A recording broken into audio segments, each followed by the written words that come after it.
مگه میشه از یک مغزی که مسمومه بخوای که راجع به خود مغز فکر بکنه؟ انگار که از یه ترازو بخواید وزن خودش رو بکشه. مدعیاتش چیه؟ ادعای چی داره؟ ادعا از اینجا شروع میشه که انسان احتمالاً یک قدرت ماورایی داره و ما میتونیم اون رو بیدارش بکنیم و زندهش بکنیم و به شما قدرت‌هایی رو بدیم که قبلا نداشتید. اصلا چه جوری میشه همچین چیزی رو پذیرفت؟ اینجا وقتی که این دیگه آلوده به اون ویروس شده، اون نوع باور شده و با همون باورها فکر میکنه، میگه میتونی به این قضیه فکر کنی که این اینطوری نیست، اینجوریه یا اینجوریه. خب با چی فکر کنه؟ انگیزه اصلی این آدم از بنیان نهادن یک همچین فرقه‌ای رو چی میدونی؟ فقط به تو یک باور نمیده، همه چیز زندگیت رو یک چیزی مثل عرفان حلقه میخواد تحت تاثیر قرار بده. به علاوه اینکه تو دیگه یه حلقه محافظ داری، باهاش چیکار میکنی؟ دیگران رو مثلا میزنی، انرژی منفیشون رو فلان میکنی. چقدر چقدر خوشم اومد. ادعای شفای بیماری بدون مداخلات علمی هم مطرح میشه تو این گرده ها. اینو کجای دلمون باید بذاریم؟ شما کسب و کار میخوای راه بندازی، چشاتو میبندی واسه میشی به شعور کیهانی تصمیم میگیری. میخوای یک بیماری رو زودتر بتونی بری درمان کنی، میگی تو بدنم جن دارم. سرطان رو ادعا کنی که یک نوع موجودات غیر ارگانیک. همه اون آسیب‌هایی که طب سنتی میزنه رو یه گوشه عرفان حلقه است. راجع به منطقی ترین مسائل نمیتونی با این آدمو صحبت بکنی. در یک جهان موازی دارن زندگی میکنن که قواعدش به کلی فرق میکنه. وقتی روی یکی اثر نمیکنه، میگن تو قفل ذهنی داری. تو رو دوباره متهم میکنن. چرا تا الان جامعه علمی به این کشف عجیب و غریب و بزرگ شما هیچ واکنشی نشون نداد؟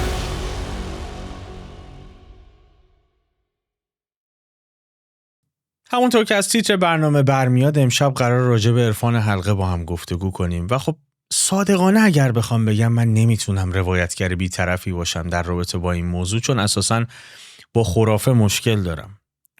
روشن بگم چه این جریان چه هر جریان دیگری که ادعاهای بزرگش رو بر پایه تعصب یا نفی عقلانیت بنا بکنه، نه تنها گرهی از گره کار ما باز نمیکنه، بلکه گره های کور دیگری رو هم بهش اضافه میکنه و اساساً تفکر انتقادی رو هم به مخاطره میندازه. بنابراین قرار نیست امشب این تفکر موهوم رو ستایش بکنیم و اگر یه همچین تصوری دارید احتمالاً از دیدن این گفتگو سخت آزار خواهید دید. اما اگه اهل پیروانش نیستید یا از پیروان این فرقه موهوم هستید اما کم کم دارید مردد میشید، میتونم داستان رو یه ذره جذاب‌تر براتون تعریف کنم. فرض کنید یکی از دوستانتون که مدت‌ها از دردهای متفاوتی رنج می‌برده در بدنش، یه روز با ذوق و شوق و شعف ببینیدش که برای شما بیان میکنه به واسطه اتصال به یک شبکه شعور کیهانی همه این دردهاش از بین رفته و الان حالش کاملا خوب شده. یا از یک موجودات غیر ارگانیکی صحبت میکنه که ممکنه شما در بدنتون رخنه کرده باشه و به واسطه اتصال به این شبکه شعور کیهانی و یک سری آیین این موجودات غیر ارگانیک رو شما میتونید از بدنتون دور بکنید. خب در ابتدا حتی اگه قبول هم نداشته باشید، بر پایه همدلی ممکنه لحظه احساس بکنید که اصلا چقدر خوب میشد که این واقعیت داشته باشه. خب من قبولش هم ندارم، عیبی نداره، ولی چه بهتر، از دردهاش خلاص شده به هر طریقی که بوده. ولی کجا مسئله تیر و تار میشه؟ این تصویر شیرین کی تبدیل به یک تصویر تلخ و تیر و تار میشه؟ زمانی که متوجه میشید که فرایند علمی و پزشکی رو هم برای این دردها کنار گذاشته، درمانهای علمی رو دیگه نادیده میگیره، ازشون دور شده و صرفاً متصل به یک شبکه شعور کیهانی. و وقتی هم که پرسشگری میکنید، پاسخش به شما عجیبتره، میگه فقط خودت رو به کیهان بسپر، غیر از این هر مسیر دیگری که بری شکست خواهی خورد. سوال اینه که در این جمله شما چه چیزی به غیر از یک تفکر استبدادی مذهبی میتونید ببینید؟ چه نقطه مشترکی با یک تفکر استبدادی نداره؟ چون هم ابطال ناپذیره و هم اثبات ناپذیر و شما از هر دری ورود بکنید متهم به کفر و بی ایمانی به این دیدگاه خواهید شد، با برچسب‌های تحقیرآمیز هم رو در رو خواهی بود. از همین جا رد پای خطر با چشم ضعیف هم قابل مشاهده است. چرا؟ چون با چی مواجهیم؟ با تعطیل شدن تفکر انتقادی، با خفه شدن پرسش در نطفه، با پذیرفتن هر ادعایی به صرف این که مافوق علمه. این سوال باید پیش بیاد، مافوق علمه؟ یعنی چی که مافوق علمه؟ اگر علم رو در نظر نگیرید چه دستاویز دیگری برای سنجش حقیقت دارید؟ یعنی ما باید به سرعت اسیر هر صدای پرجذبه‌ای بشیم که به اسم عرفان گمراهی خودش رو در زرورق یک ادبیات معنوی پنهان کرده. شاید بگید یا متهمم بکنید که این گفتار خیلی تند و یک جانب است، ولی باور بفرمایید هر جا که سرک کشیدم و هر چه جستجو کردم هیچ کدوم از این عرفان‌های بدلی و این گعده های انرژی درمانی حاضر نشدن که شواهد متقنی از ادعاشون ارائه بکنن. آدمایی هم که درگیر این مسائل بودن یا وقتشون یا پولشون رو از دست دادن و تلف کردن یا حتی سلامتیشون رو به خطر انداختن. حتما میدونم که برخی هم مدعی هستن که معجزه دیدن و شفا یافتگانی رو دیدن که بر اثر فرادرمانی، عبارت عجیب و غریب موهوم، شفا پیدا کردن. ولی سوال، مگه چند تا روایت تمجیدآمیز از یک ادعا باعث میشه که ما تبدیلش کنیم به حقیقت مطلق؟ پس تفکر انتقادی چی میشه؟ کدوم یکی از این ادعاها در سطح آزمایشگاهی اثبات شدن؟ تاریخ به خودش کم از این سرابها ندیده که دودش به چشم ضعیفترین و آسیب پذیرترین قشر جامعه رفته. به همین واسطه من دعوت کردم از آریان اکبری عزیز مجدداً، البته نویدش رو داده بودم که اگر براتون لذت بخش باشه حتما مباحثاتمون رو تبدیل به سلسله بحث میکنیم. در خدمت آریان اکبری عزیز هستم. سپاسگزارم که دعوت فیوز رو مجدداً پذیرفتی. از اینجا شروع بکنیم که عرفان حلقه دقیقاً بر پایه چه سنت و مکتبی شکل گرفته؟ اصلا مستندات تاریخی داره یا مستندات فلسفی موجهی داره یا صرفاً بر اساس ادعاهای شخصی بنا شده؟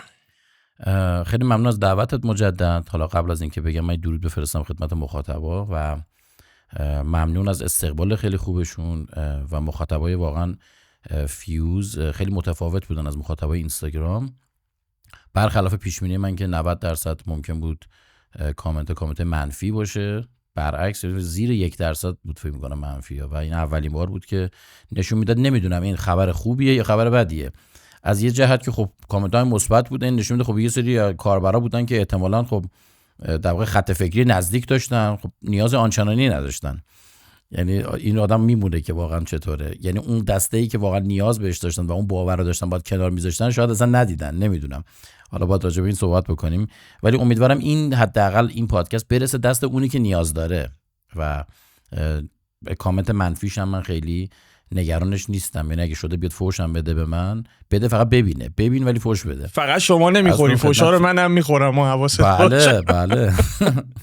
اول این موضوع مطرح بکنم که تخمین شما دقیق هست. بعد 24-5 قسمت قاعدتاً مخاطب فیوز با نگاه فیوز بهتر آشنا شده و میدونه که قراره به مسائل چه شکلی نگاه بکنیم و توی کامنت ها در گفتگوی قبلیمون که اون هم خب مربوط به نوع دیگری از خرافه بود، یعنی طب سنتی و طب اسلامی، برخورد هم کردم من با کامنت هایی و دایرکت مسیج هایی که آدمایی بودن که خب طرفدار این نوع نگاه بودن یا حداقل اطلاعات کافی نداشتن ولی براشون روشنگر بوده. اما این که حتما به دست کسانی برسه که خب با سوگیری به مسائل نگاه میکنن، نمیتونم آمار دقیقی از این مسئله ارائه بکنم، چون معمولا کسی که تفکر انتقادی نداره حاضر نیستش که به مطلقیاتش بیشتر فکر بکنه و بهشون شک بکنه، گاردش بالاست یا نمیبینه یا مستقیما انتقاد میکنه. ولی خب به هر حال رسالت اجتماعی ما حکم میکنه که ما حرفمون رو بزنیم اگر یک نفر هم ذهنیتش تغییر بکنه. یک نفر. عذرخواهی میکنم، ببخشید میونی کلامتون بپردازیم به ماجراش که اصلا این پایه و اساسش بر اساس چی بوده این عرفان حلقه. همونجور که خودت مطلع هستی انواع پکیج های خرافاتی، یعنی که به صورت شاید مذاهب مثلا در بیان، یک نوع باوری هستش که فقط یک باور نیست، یعنی مجموعه‌ای از آداب، رسوم، سنت ها و فرهنگ های مختلفی هستش که به صورت یک پکیج کامل میاد. یعنی این رو شما باید با یک خرافات عادی، با یک عقیده عادی بزنیدش کنار. خب تفکر عادی اینه که من به یه خرافات خاصی معتقدم، اما وقتی معمولا این میاد تحت چندین المان قرار میگیره که از زندگی شخصی شما برای شما نسخه میپیچه، از سلامتیتون نسخه میپیچه، باورهای زندگیتون نسخه میشه و این مجموعاً یعنی شما رو درگیر یک گروهی از باورها با همدیگه میکنه که به زندگی شما یک استایل میده به طور کامل، مثل یک دین. در واقع همون دینه، حالا چون یه خورده کوچیکه بهش میگن فرقه. خب یک مدلی در واقع از ادیان محسوب میشه. بنابراین ریشه تاریخیش رو بخوام برگردیم بگیم مثل همین فرقه هایی که جوونه میزنن در طول تاریخ تو کشورهای مختلف هستن و جالب اینا همه مشابهن، اسامیشون با هم دیگه فرق میکنه.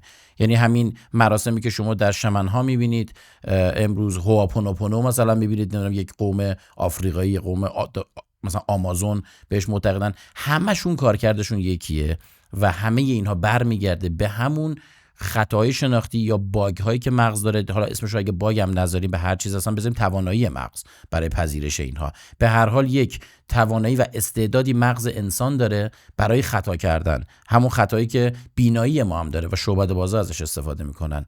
مجموعه این خطاها محل ورود انواعی از باورها هستن که به صورت مم وارد میشه. برای شما در هر فرهنگی بری با اندکی تفاوت و جزئیات با نامهای مختلف میبینید که همچین چیزایی وجود داره. بنابراین این اختراعی نبوده که بگیم یه آقای مثلا مثل محمد علی طاهری رو از خودش نشست فکر کرد و ابداعش کرد. نه، پا گذاشته شد بر روی همان چیزایی که قبلا بوده، اسامی فقط تغییر کرد، مدل ها عوض شد. انگیزش رو در چی میبینید؟ چون اولش حداقل ادعا این بود که بهره کشی مالی قرار نیست بشه از این ماجرا، ولی خب بعدن حالا در دوران قدیم من خاطرم هست این CD-هاش ابتدا فروخته میشد، بعد گرده هایی برگزار میشد که در حقیقت یه مبلغی رو دریافت میکردن برای اینکه آدم ها توی این گروه ها حاضر بشن و بعد کم کم سویه های مالی هم پیدا کرد. ولی انگیزه اصلی این آدم از بنیان نهادن یک همچین فرقه‌ای رو چی میدونی؟ اگه بخوام نظر شخصی رو بدم، خب قطعا نمیشه شما به صورت قاضی بخوای رأی مستقیم صادر بکنی، ولی من فکر میکنم خودش به این چیزا باور دارد. یعنی در درجه اول اون استعدادی که حالا در ادامه صحبت میکنیم که به لحاظ مغزی در واقع چه جور خطاهایی هستش و چه استعدادهایی هست، من فکر میکنم خودش این باور رو داشته و این استعداد رو داشته و این چیزایی که میگه رو بهش باور داره، فقط یه سر و شکل ساماندهی بهش انجام داده. خب آدم بعدش نمیاد از اینکه یه عده‌ای رو دنبال خودش راه بندازه، حرفاش طرفدار پیدا بکنه، از اینجا شروع میشه. بعدم که خب به هر حال کلاس گذاشتن و منافع مالی هم ممکنه پشت سرش بیاد. بنابراین من امروز اصلا نیومدم به کسی تهمت کلاهبرداری یا چیز این شکلی بزنم. ممکنه در ادامه مسیر خیلی اتفاقا بیفته، ولی حدس اولیه من اینو از من خیلی پرسیدن، میگن به نظر شما این آدم شیاد بوده، یعنی از اول بنیان رو بر اساس شیادی گذاشته، یا اینکه نه یه اختلالی بوده؟ من دومی رو محتمل تر میدونم به عنوان نظر شخصی، ممکنه اشتباه هم باشه. صرفاً هم نمیتونه منافع مالی حتما در نظر باشه، چون من توجه مخاطب رو به این موضوع جلب میکنم. خیلی از آدم‌ها که خیلی متمول هم هستن از نقطه‌ای به بعد به فکر قدرت و نفوذ اجتماعی میافتن و این خودش میتونه یک انگیزه باشه. چه چیزی میتونه عجیب تر از این باشه که شما با یک دستور از پشت گوشیت باعث بشه آدم ها چند 10,000 یا چند 100,000 نفر تو فلان ساعت چشمشون رو ببندن و فکر کنن که دارن وصل میشن به یک حلقه‌ای به نام شعور کیهانی. این خودش اگه حقیقی هم نباشه و خب سویه های خرافی هم داشته باشه، کم لذت بخش نیست که با یک کلامی همچین اتفاقی بیفته. بنابراین میتونه نفوذ اجتماعی هم ایجاد بکنه. بله. چه چیزی باعث پذیرشش توسط مخاطبش شده؟ یعنی چجوری میشه همچین چیزی رو پذیرفت و این قدم سفت و سخت پذیرفت که شما وقتی راجع بهش صحبت میکنی اساساً انتقاد رو بر نمیتابن. یعنی تو مونولوگ من این رو عرض کردم، چه چیزی مشترک با یک نظام فکری استبدادی درش نیست؟ یک مثال فقط به من بگید. چون به محض اینکه شما ایراد شک میکنید با برچسب مواجه میشید و به شما انگ زده میشه و رفتار تحقیرآمیز میبینید که نه چون شما درکش رو نداری، هنوز در این عالم عرفان به اون نقطه‌ای که باید نرسیدی، به این شعور کیهانی متصل نشدی، نمیفهمی ما چی میگیم. و خب این نه اثبات پذیر نه ابطال پذیر. خیلی سوال خوب و اساسیه دیگه این چیزی که شما داری میگید. گفتم این برمیگرده به اون خاصیت مغزه. اینجا کلمه خاصیت نه به معنی توانایی زیاد مغزه، نه به معنی ضعف مغزه. یک خاصیتی وجود داره و این خاصیت برمیگرده به اون سوشال لرنینگ، یعنی دلیل فرگشتی داره. ما موجودی هستیم که آموزش پذیر شدید اجتماعی هستیم به نسبت بقیه موجودات دیگه. مثلا شما زنبورها یا مورچه ها، اینها رو بهشون میگن موجودات یو سوشال. خب ما یه گامی شاید حتی فراتر باشیم، یعنی انسان رو بهشون کالچرال انیمال. وقتی کلمه کالچر و فرهنگ میاد یعنی آموزش پذیری. یک خاصیتی مغز ما داشته که باید آموزش پذیر، تقلید پذیر می بوده سریعا. بنابراین در گروه ها اگر رفتاری در یک گروه شکل می گرفته که جمعیتی تابعش هستن، اگر تو این زود تحت تاثیر این رفتار قرار می گرفتی، احتمالاً با جمع همرنگ می شدی، همون کانفرمیتی. و وقتی که با جمع همرنگ می شدی، احتمالاً شانس بقای بهتری داشتی. پس اون موجوداتی که احتمالاً این وسط همرنگ شدنشون سخت‌تر بوده با جمعیت، شانس بقای کمتری داشتن. در واقع نان کانفرمیست میگن به این موجودات. خب یا این افراد که تو جمعیت یا ساز مخالف بر همه میزنن، نمیپذیرن. شما حسابشو بکنید الان امروز رو نگاه نکنید که افراد نان کانفرمیست زیاده توی جمعیت. خب افرادی که حالا نان کانفرمیست اگه بخوایم ترجمهش کنیم، ناهمرنگ شو، همرنگ جماعت نشو. آره، همرنگ جماعت نشو. اینا شانس بقای خیلی زیادی خب تو جمعیت گذشته نداشتن، تعدادشون کم بوده. واسه اینه که امروز هم شما اینا رو تو جمعیت کمتر میبینید که افرادی که همچین سازی رو بزنن. پس ما به شدت تمایل داریم که زیر یک کالت، یک گروه، زیر یک پرچم و بیرق با یه عده‌ای از آدما هم فکر باشیم. مغز عین یک آهنربا ناگهان اونور گرایش پیدا می‌کنه، مثل یک خاک تشنه. این استعدادو داره که اگر همچین چیزی بود زود مکش کنه در درون خودش و باوراشو زود بهش تطبیق بده. یعنی این گرایش تعصبی آهنربایی وجود داره در مغز ماها. خب بنابراین بعد از اینکه این رو پذیرفت، از این به بعد دیگه کلیه استدلال‌هاش بر اساس همون باورهاست. حالا شما از مغزی می‌خوای قانع بشه و به خودش فکر بکنه که تحت تاثیر همون افکار مثل ویروس مسموم شده.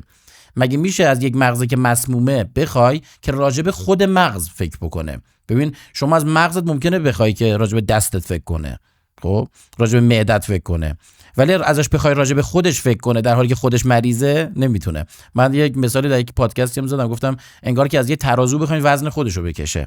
اینجا وقتی که این دیگه آلوده به اون ویروس شده، اون نوع باور شده و با همون باورها فکر میکنه، شما ازش استدلال میخوای، میگی میتونی به این قضیه فکر کنی که این اینطوری نیست، اینجوریه یا اینجوریه. خب با چی فکر کنه؟ مگه مغز جداگانه‌ای داره که بیاد به این فکر کنه؟ همون مغزه که اون مشکلو داره باید به خودش فکر بکنه. میدونی چی میگم؟ انگار با ماشین خراب بخوای بری تعمیرگاه خود ماشین خرابه رو درست کنی. خب این خراب بود که راه میرفت. یعنی ماشین که انقدر خراب شده که تا تعمیرگاه نمیتونه بره، من نمیتونم سوارش بشم ببرمش تا تعمیرگاه. بنابراین حالا یه موضوعاتی داریم به نام ایموشنال در واقع کانتیژن، یا عرض کنم خدمتتون که ماس مزمرایزیشن. اینا واژه‌هایی هستش که به این قضیه اطلاق میدن. یعنی شما به نوعی در جمع تحت تاثیر قرار میگیری که انگار مزمرایز شدی، سحر شدی. خب انقدر این جریان توهم جمعی حتی بهش میگن بسیار بسیار شدیده و این نشون میده چرا باید انقدر این شدید باشه. این خاصیت کارکرد فرگشتی چی بوده؟ چرا باید ما همچین باگی به این بزرگی داشته باشیم؟ پس بهتره بهش نگیم باگ. این احتمالاً یه باگ نبوده، اینو با یه کارکرد خیلی مهمی در یه زمانی داشته که اینقدر قشر وسیع. ببین بعضی وقتا هست شما راجع به یک بیماری صحبت می‌کنی، مثلا میگه زیر 1% جمعیت این استعدادو دارن، 1 در 1000 دارن. میگیم خب دیگه یه بیماری بوده، در اثر تصادف هم داره به وجود میاد، کارکرد تکاملی نداشته که اینقدر فرمانش پایینه. اما وقتی با یه همچین پدیده‌ای روبرو میشی که اینقدر تو جامعه گسترش پیدا کرده، دیگه نام اینو نمیشه بیماری بذاری، این رو باید به عنوان یک حقیقت و یک خاصیت و یک صفت انسانی بپذیریش. و وقتی که به عنوان یک صفت و خاصیت انسانی میپذیری، باید بری دلایل تکاملی فرگشتی پیدا کنی. این چه خاصیتی برای ما داشته که اگر فرصت شد در آخر من یه لیستی از خاصیتاش رو نوشتم که در طول فرگشت کارکردی داشته. ولی خب ما امروزه دیگه مثل قدیم نیست، جامعه عوض شده. دیگه مثل قدیم نیستش که شما حتما در یک گروه حافظ جان شما باشن. زندگی به سمت فردگرایی رفته و ما تحت تاثیر اون خطرات گذشته نیستیم که یه قبیله یهو بهمون حمله بکنه. پس امروز اگر ما بتونیم این خطاها رو کنار بذاریم، با واقعیت‌ها روبرو بشیم، با واقعیت‌های جهان روبرو بشیم، در تصمیم گیری ها درستن عمل می‌کنیم و زندگی موفق‌تری رو در مجموع خواهیم داشت. پس این برمیگرده به اون که گفتی چی میشه که انسان، بذار به حساب یک خاصیت بسیار عمومی در آدم‌ها. نکته عجیبش و همزمان نگران کنندش هم همینه. این موضوعی که اشاره کردید، زندگی داره میره به سمت فردگرایی. خب انسان امروز نیازهای بیشتریش رو میتونه به شکل فردی برآورده بکنه. قبلا نیاز بود تو جمع زندگی بکنه، فلان کارو داشت اون یکی میتونست انجام بده، فلان چیزو میخواست یک فرد دیگری داشت، اصلا زمان بهش اجازه نمیداد که به همه کاراش برسه. فرض بکنید قرار بود یک درست کردن یک غذا تبدیل به یک دردسر عمومی میشد به خاطر اینکه خب تجهیزات امروز رو نداشت. ولی وقتی بشر به این خرد امروز رسیده و به این خرد جمعی رسیده، چی میشه که اصلا خیلی برای من عجیبه. چون وقتی افراد به این فرقه های مشخص میپیوندن، نه فقط عرفان حلقه، از این فرق تا دل شما بخواد داریم تو آسیای شرقی که دیگه منبع و مأخذشه. وقتی وارد این فرق میشن و نظام فکریشون تغییر میکنه، اصلا گویی روش استدلالشون تغییر میکنه. یعنی شما راجع به منطقی ترین مسائل نمیتونی با این آدم رو صحبت بکنی و احساس میکنی که در یک جهان موازی دارن زندگی میکنن که قواعدش به کلی فرق میکنه و این خیلی نگران کننده است. یعنی اگه آدم احساس بکنه خب یه نفر احساس میکنه که ممکنه درگیر فرادرمانی شده باشه، فلان سردرد میگرنیش خوب شده باشه، حالا بنا به هر دلیل که ممکنه اثر پلاسیبو هم باشه، حالا میپردازم به اون موضوع، ازتون پرسش دارم در اون رابطه. ولی وقتی نظام فکری دستخوش تغییر میشه، در همینجا باقی نمیمونه. یعنی حد یقفش اینجا نیست، رو همه چیز اون ذهنیت و اون ذهن تأثیر میذاره و شما اصلا کلا روند منطقی رو از دست میدی. با این آدما نمیشه منطقی بحث کرد و این بیشتر نگران کننده است برای من. سوال من اول اینه که یه مقدار دقیق تر بشیم تو عرفان حلقه. میدونم که شما درگیر بیان سوگیری هاش هستید که اصلا چه نقطه از کجا به اینجا میرسیم که یه نفر همچین چیز رو میپذیره، ولی یه مقدار دقیق شیم در خود عرفان حلقه. مدعیاتش چیه؟ ادعای چی داره؟ ادعا از اینجا شروع میشه که انسان احتمالاً یک قدرت ماورایی داره، یعنی با این بنیان و ستونش بر این باوره که همون باور ماجیکاله. انسان فقط این نیست، فقط این جسمی که دارید میبینید نیست، این یک قدرت ماورایی در انسان هست که نهفته است و ما میتونیم اون رو بیدارش بکنیم و زندهش بکنیم و به شما قدرت هایی رو بدیم که قبلا نداشتید. چون انسان عاشق به دست آوردن قدرت هم هست دیگه. از قدیم افسانه ها شما اگر دقت کنید، مردی که دستاش آهنی بود، پرواز میکرد، سرعتش زیاد بود، اینا دستمایه شخصیت های کارتونی و قهرمان پروری هم بوده. بنابراین ما به داشتن نیروهای عجیب و غریب خب تمایل داریم. حالا چه بسا که این نیروها رو خودمون هم داشته باشیم. یعنی خود ما هم تو بچگی، نه حالا شما هم انجام دادی یا نه، ما فهم کردیم نیروی چشم وجود داره، می‌نشستیم خیره می‌شدیم. مثلا من مثلا یه لیوانو مثلا میتونم جابجا کنم، انقدر میشن زول می‌زدم که من میتونم تکونش بدم. واقعا هست هم چیزی. خب خیلی جذاب بود اگر همچین اتفاقی برای آدم میافتاد که من با چشمم میتونم اجسام رو جابجا بکنم. به فرض وقتی که یک آیینی میاد و به شما میگه که من بهت همه چی میدم، حالا بحث دیگه اینجا خرافاته نیست، گفتم اینجا یک پکیجیه که فقط به تو یک باور نمیده، همه چیز زندگیت رو یک چیزی مثل عرفان حلقه میخواد تحت تاثیر قرار بده. میگه من بهت یه جوری عزت میدم، من بهت جایگاه اجتماعی میدم، من تو رو با خود اصلیت، خودشناسی آشنا میکنم. خود اصلیت کی؟ علاوه بر این به تو یک سری قدرت‌های دیگه‌ای هم میدم، لایف استایل تو عوض میکنم، آرامش درونی بهت میدم، به علاوه این که تو دیگه یه حلقه محافظ داری، یه حلقه داری که نمیدونم باش چیکار میکنی، دیگران رو مثلا میزنی انرژی منفیشون رو فلان میکنی. خب دیگه یه پکیج از این کاملتر. علت این گرایش هم این میشه. بنابراین من میرم وارد یک جمع جدیدی میشم، به خصوص این که مثلا من دین زدم شده باشم، مثلا در یک مملکتی بنا به یک سری قوانینی، من از یک سری قوانین دینی خوشم نمیاد. این یه مثاله ها، فقط یه تیکش رو میگم، وگرنه عوامل بسیار زیاده. زود این یه تیکش رو جدا نکنن بگن که آره هر کسی که از حجاب متنفره رفت سمت عرفان حلقه. نه، فقط این نیست. میخوام بگم که من دیدم از نزدیک، مثلا کسی بوده که تو این گروه ها بوده، یکی از چیزای جذابی که دائما برای من میومد تعریف میکرد این بود، باورت نمیشه، یعنی میرفتیم اونجا هیچکی روسری نداشت، دخترها روسری نداشتن، زنها روسری نداشتن، چقدر آزاد، چقدر خوشم اومد. بعد با اینکه فلان، یعنی این جذابیتش براش این بودش که تو اون جمع اتاقی که رفته مثلا خانم‌ها چند تاشون روسری نداشتن. خب یا مثلا وقتی میدم میخواد با آب و تاب تعریف میکرد اینجوری، حالا میگم خیلی جریان بامزه‌ایه، به من میگفتش که حالا یه خانم هست حدود 40 سال و ایناست، خیلی هم خانم خوشتیپیه، بعد از در که ما میریم خیلی راحت ما رو بغل میکنه، تو آغوش میگیره، ماچ میکنه و فلان. این مثلا مسترشون بود و اینا. میدم همش از جذابیت اینجوری برای این آدم جذابه، انگار به واسطه این اولین بار کشیده شده، حالا دیگه بقیه پکیج رو هم میپذیره. حالا یکی اینجوریه، یکی یه جور دیگه، به همشون مارکر نمیزنیم، تهمت نمیزنیم که همه به خاطر این جریانه. بنابراین بخشی در یک جامعه‌ای که دین زده میشن، حالا حجاب، فشارهای اجتماعی، نمیدونم مشروب نمیتونه بخوری، نمیدونم فلان، اگر یک پکیج جدیدی ارائه بشه که با حفظ سمت، یعنی با حفظ همان پدیده های سوپرنچرال و ماجیکال که در دل خودش داره، اونا رو داره، ولی به تو یه سری آزادی هم میده، میگه ما اینم داریم اینجوریه، اصلا این چیزا نیست، اینایی که اونور میگن اصلا این خبرا نیستش، اینا اصلا. خب دیگه چه پذیرش از این بهتر؟ پس من همچنان اون تفکر ماجیکال خودم رو میتونم داشته باشم، ولی این بار داره به من اینا رو میده. حالا این رو اضافه کن به اضافه اون توانایی ها، توهم جایگاه اجتماعی بالا، توهم دانایی که بهت میده و همه اینو خب دیگه اینجا رو جذاب میکنه. حالا راجع به این توهم دانایی اگر فرصت کردیم من بیشتر توضیح میدم که یکی از عللش بود و داستان این که از من چگونه اولین بار عرفان حلقه رو شنیدم و اینا رو اگه دوست داشتی من بگم بهت. آره چرا که نه، اصلا از نقطه آخر کاش تو این نقاط بمونه.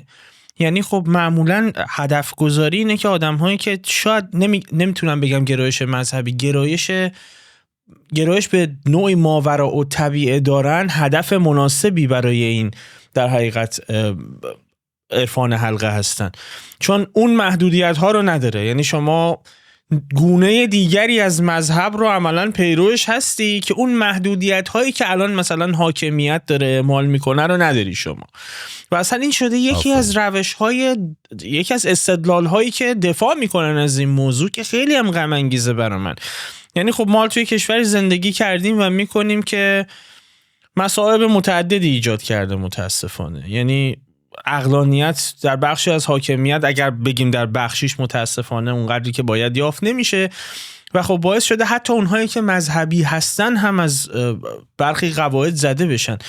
ولی وقتی که سر حلقه این فرقه بیاد یک انتقاد به همین ساختار حاکمیتی بکنه، این تبدیل میشه به یک بیرق و علمی که بقیه زیرش جمع بشن و شما اگر این فرد یا این دیدگاه رو نقد هم میکنی، سوگیریشون اینجوریه که اشاره میکنن که نه ببین این با اون نظام سیاسی هم مشکل داره ها. خب این که واقعا به کسی حقانیت نمیده. میدونی این برای من خودم خیلی عجیبه. یعنی کسی که از این متد برای دفاع استفاده میکنه رو که دیگه من اصلا درک نمیکنم. اگه به همین نقاط هم منتهی میشد که صرفا آدم ها برن توی همچین گرده هایی برای اینکه تفکرات معنوی و عرفانی دارن ولی خب قید و بندهای مذهب رسمی رو هم حاضر نیستن بپذیرن، باز یه جوری میشد مماشات کرد. ولی ادعای شفای بیماری بدون مداخلات علمی هم مطرح میشه تو این گرده ها، تو این حلقه ها، تو این حلقه شعور کیهانی. اینو چه کجای دلمون باید بذاریم؟ دقیقاً یه چند تا مورد رو گفتی. اول این که در رابطه با یه واژه استفاده کردی به نام خرد جمعی. منظور شما یه واژه درستی بود از خرد جمعی. دقیقاً همین کلمه اونجا برعکس استفاده میشه. یعنی به نظر من ناخردی جمعیه یا نابخردی جمعیه، ولی اونا بهش میگن خرد جمعی. یعنی از همین کلمه الان ما استفاده بکنیم فکر می‌کنه از اونجا آریه گرفته شده، در حالی که خرد جمعی اون واژه‌ای که منظور شماست یه چیز دیگه است. اینا از همین شعور جمعی که استفاده می‌کنن، گاهی از کلمه خرد جمعی هم استفاده می‌کنن در رابطه باهاش، که کاملا در واقع من میتونم بگم به نوعی بیخردی و بی‌عقلانیت جمعی هستش تا اینکه بخواد اون باشه. ولی بله، آسیب‌هایی که فرمودین تو حوزه سلامت، به هر حال هر چیزی که شما رو امروز، هر نوع باور، حتی تک باور، حتی شما رو دور بکنه از واقعیت، شانس پیروزی شما رو کم میکنه و به شما آسیب میزنه، حتی یه دونش. حالا حسابشو بکنید یک پکیجی از این نوع باورها داریم، نه توی یه مورد، دو مورد، 10 مورد، 100 مورد اشتباه که به عنوان باور و مم در مغز شما کاشته میشه، سیستم تصمیم گیری شما رو دست میگیره. این باورهای الکی یعنی شما رو به هر سویی که میخواد میبره. خب معلومه همش میشه آسیب. معلومه که وقتی من این باور رو دارم فقط نمیرم اونجا یه آرامش عرفانی بگیرم و نمیدونم یه خاصیت اسپریچوال بهم دست بده و فلان. فقط به اینجا ختم نمیشه که. میون کلامه تو همونم نقده ها، یعنی به همونم نقد وارده. این که من برم یه آرامش عرفانی بگیرم، حالا الان بحث نقد معنویت و عرفان و اینا رو نداریم به شکل کامل، ولی به همون هم نقد وارده، چون با سایکدلیک ها شما با روانگردان هم به اون استیج میرسی. واقعیت اینه که اینا تحقیقات علمی راجبش انجام شده. ولی حالا من نقد به عرفان و اصلا اساساً اون بنیان معنویت به این شکل رو میذارم کنار، صرفا دارم میپردازم به این موضوع چون ذکر کردید، میگم که به اونم نقد اصلا وارده. دقیقاً. حالا ما اون تیکش رو میگیم که آسیب به خود فرده، مثلا میگم تازه با اینکه نه همون اتفاقا که باعث میشه که یه همچین احساسی تقویت میشه و در تمام تصمیم گیریش رو مداخله میکنه. اما حالا شما با این مم‌هایی که در مغزت کاشته شده، با این مغز میخوای تصمیم بگیری. خب در تمام حوزه‌های زندگی شما کسب و کار میخوای راه بندازی، چشاتو میبندی وصل میشی به شعور کیهانی تصمیم میگیری. میخوای ازدواج بکنی، بر این اساس وزن میکنی. میخوای یک بیماری رو زودتر به بری درمان کنی، میگی تو بدنم جن دارم، جنای بدنم باید خارج بشن. مثلا به جای اینکه بری درمان کنی بیماری رو آسیب میزنی. یک سری از افرادی که حالا بیماریشون شاید انقدرم خفیف نباشه یا بوردرلاین باشن، تو بیماری روانی صرعی داشته باشن، اپیلپسی داشته باشن، این افراد که تو این طیف قرار گرفتن، توی نقطه‌ای ممکنه شما بیماریشون چون داری با روان بازی میکنی، بیماری اینا رو تشدید هم بکنی، حتی یعنی نه تنها درمان نکنی، تشدیدش هم بکنی. سرطان رو ادعا کنی که یک بیماری که موجودات غیر ارگانیک یه واژه‌ای درست کنه بگی در بدن شماست، پس باید اینا خارج بشه. همه اون آسیب‌هایی که طب سنتی میزنه رو یه گوشه عرفان حلقه است. میخوام بگم این عرفان حلقه اینقدر موضوعش گسترده است، تمام اون طب سنتی که جلسه قبلی صحبت کردیم یه اینقدر گوشه عرفان حلقه میشه آسیباش فقط، یعنی یکی از زیر مجموعه هاشه. یعنی این بخش درمانی خاصیت درمانی بحث فرادرمانی که مطرح میکنن، این داستان فرادرمانی انگار کل طب سنتی ما رو با تمام خرافاتش بگی بکن توی فرادرمانی خلاصش کردن. خب همه آسیبا رو پس داره. حالا بریم تو قسمت‌های دیگه‌اش. یعنی شما تصمیم گیری تو ازدواج، این که شما نگاه بکنی الان شوهرت تحت انرژی منفی داره، در یه اصطلاحی به کامل من خیلی نمیدونم، میدان منفی مثلا قرار گرفته، میدان چیه، تلقین به تو بشه که این آدم الان موجود غیر ارگانیک داره. خب تو تصمیم گیری راجع به همسرت، احساست راجع به همسرت هم به هم میریزه.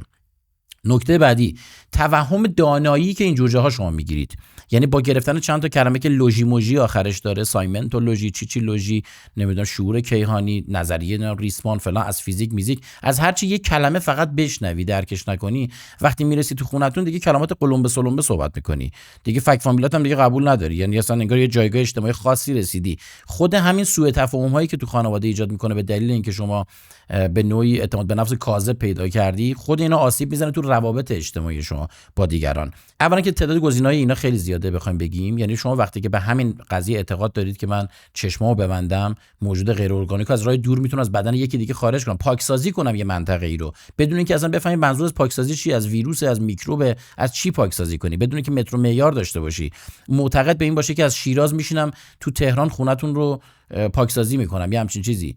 بعد اون فرد میره اونجا میگه آره پاکسازی شد، احساس میکنم سنگین بود، محیط سنگین بود. اصلا یه سری واژه‌هایی که نه معلومه وزن سنگین، منظور از ویروس چیه، نه اندازه‌گیری داره این پاکسازی فلان. وقتی که شما بتونید خیلی عذرخواهی میکنم این خزعبلات رو به همین شکل بپذیری، در تمام زندگی اجتماعی، در کسب و کارت هم اگه بخوای بری یه تصمیم بگیری فردا برندسازی بکنی، هر چیزی رو راحت میپذیری. بنابراین به راحتی میشه سر شما همه جا شیره مالی، در تصمیم گیری سیاسی همینا به مشکل میخوره. اینا رو ما میذاریم کنار.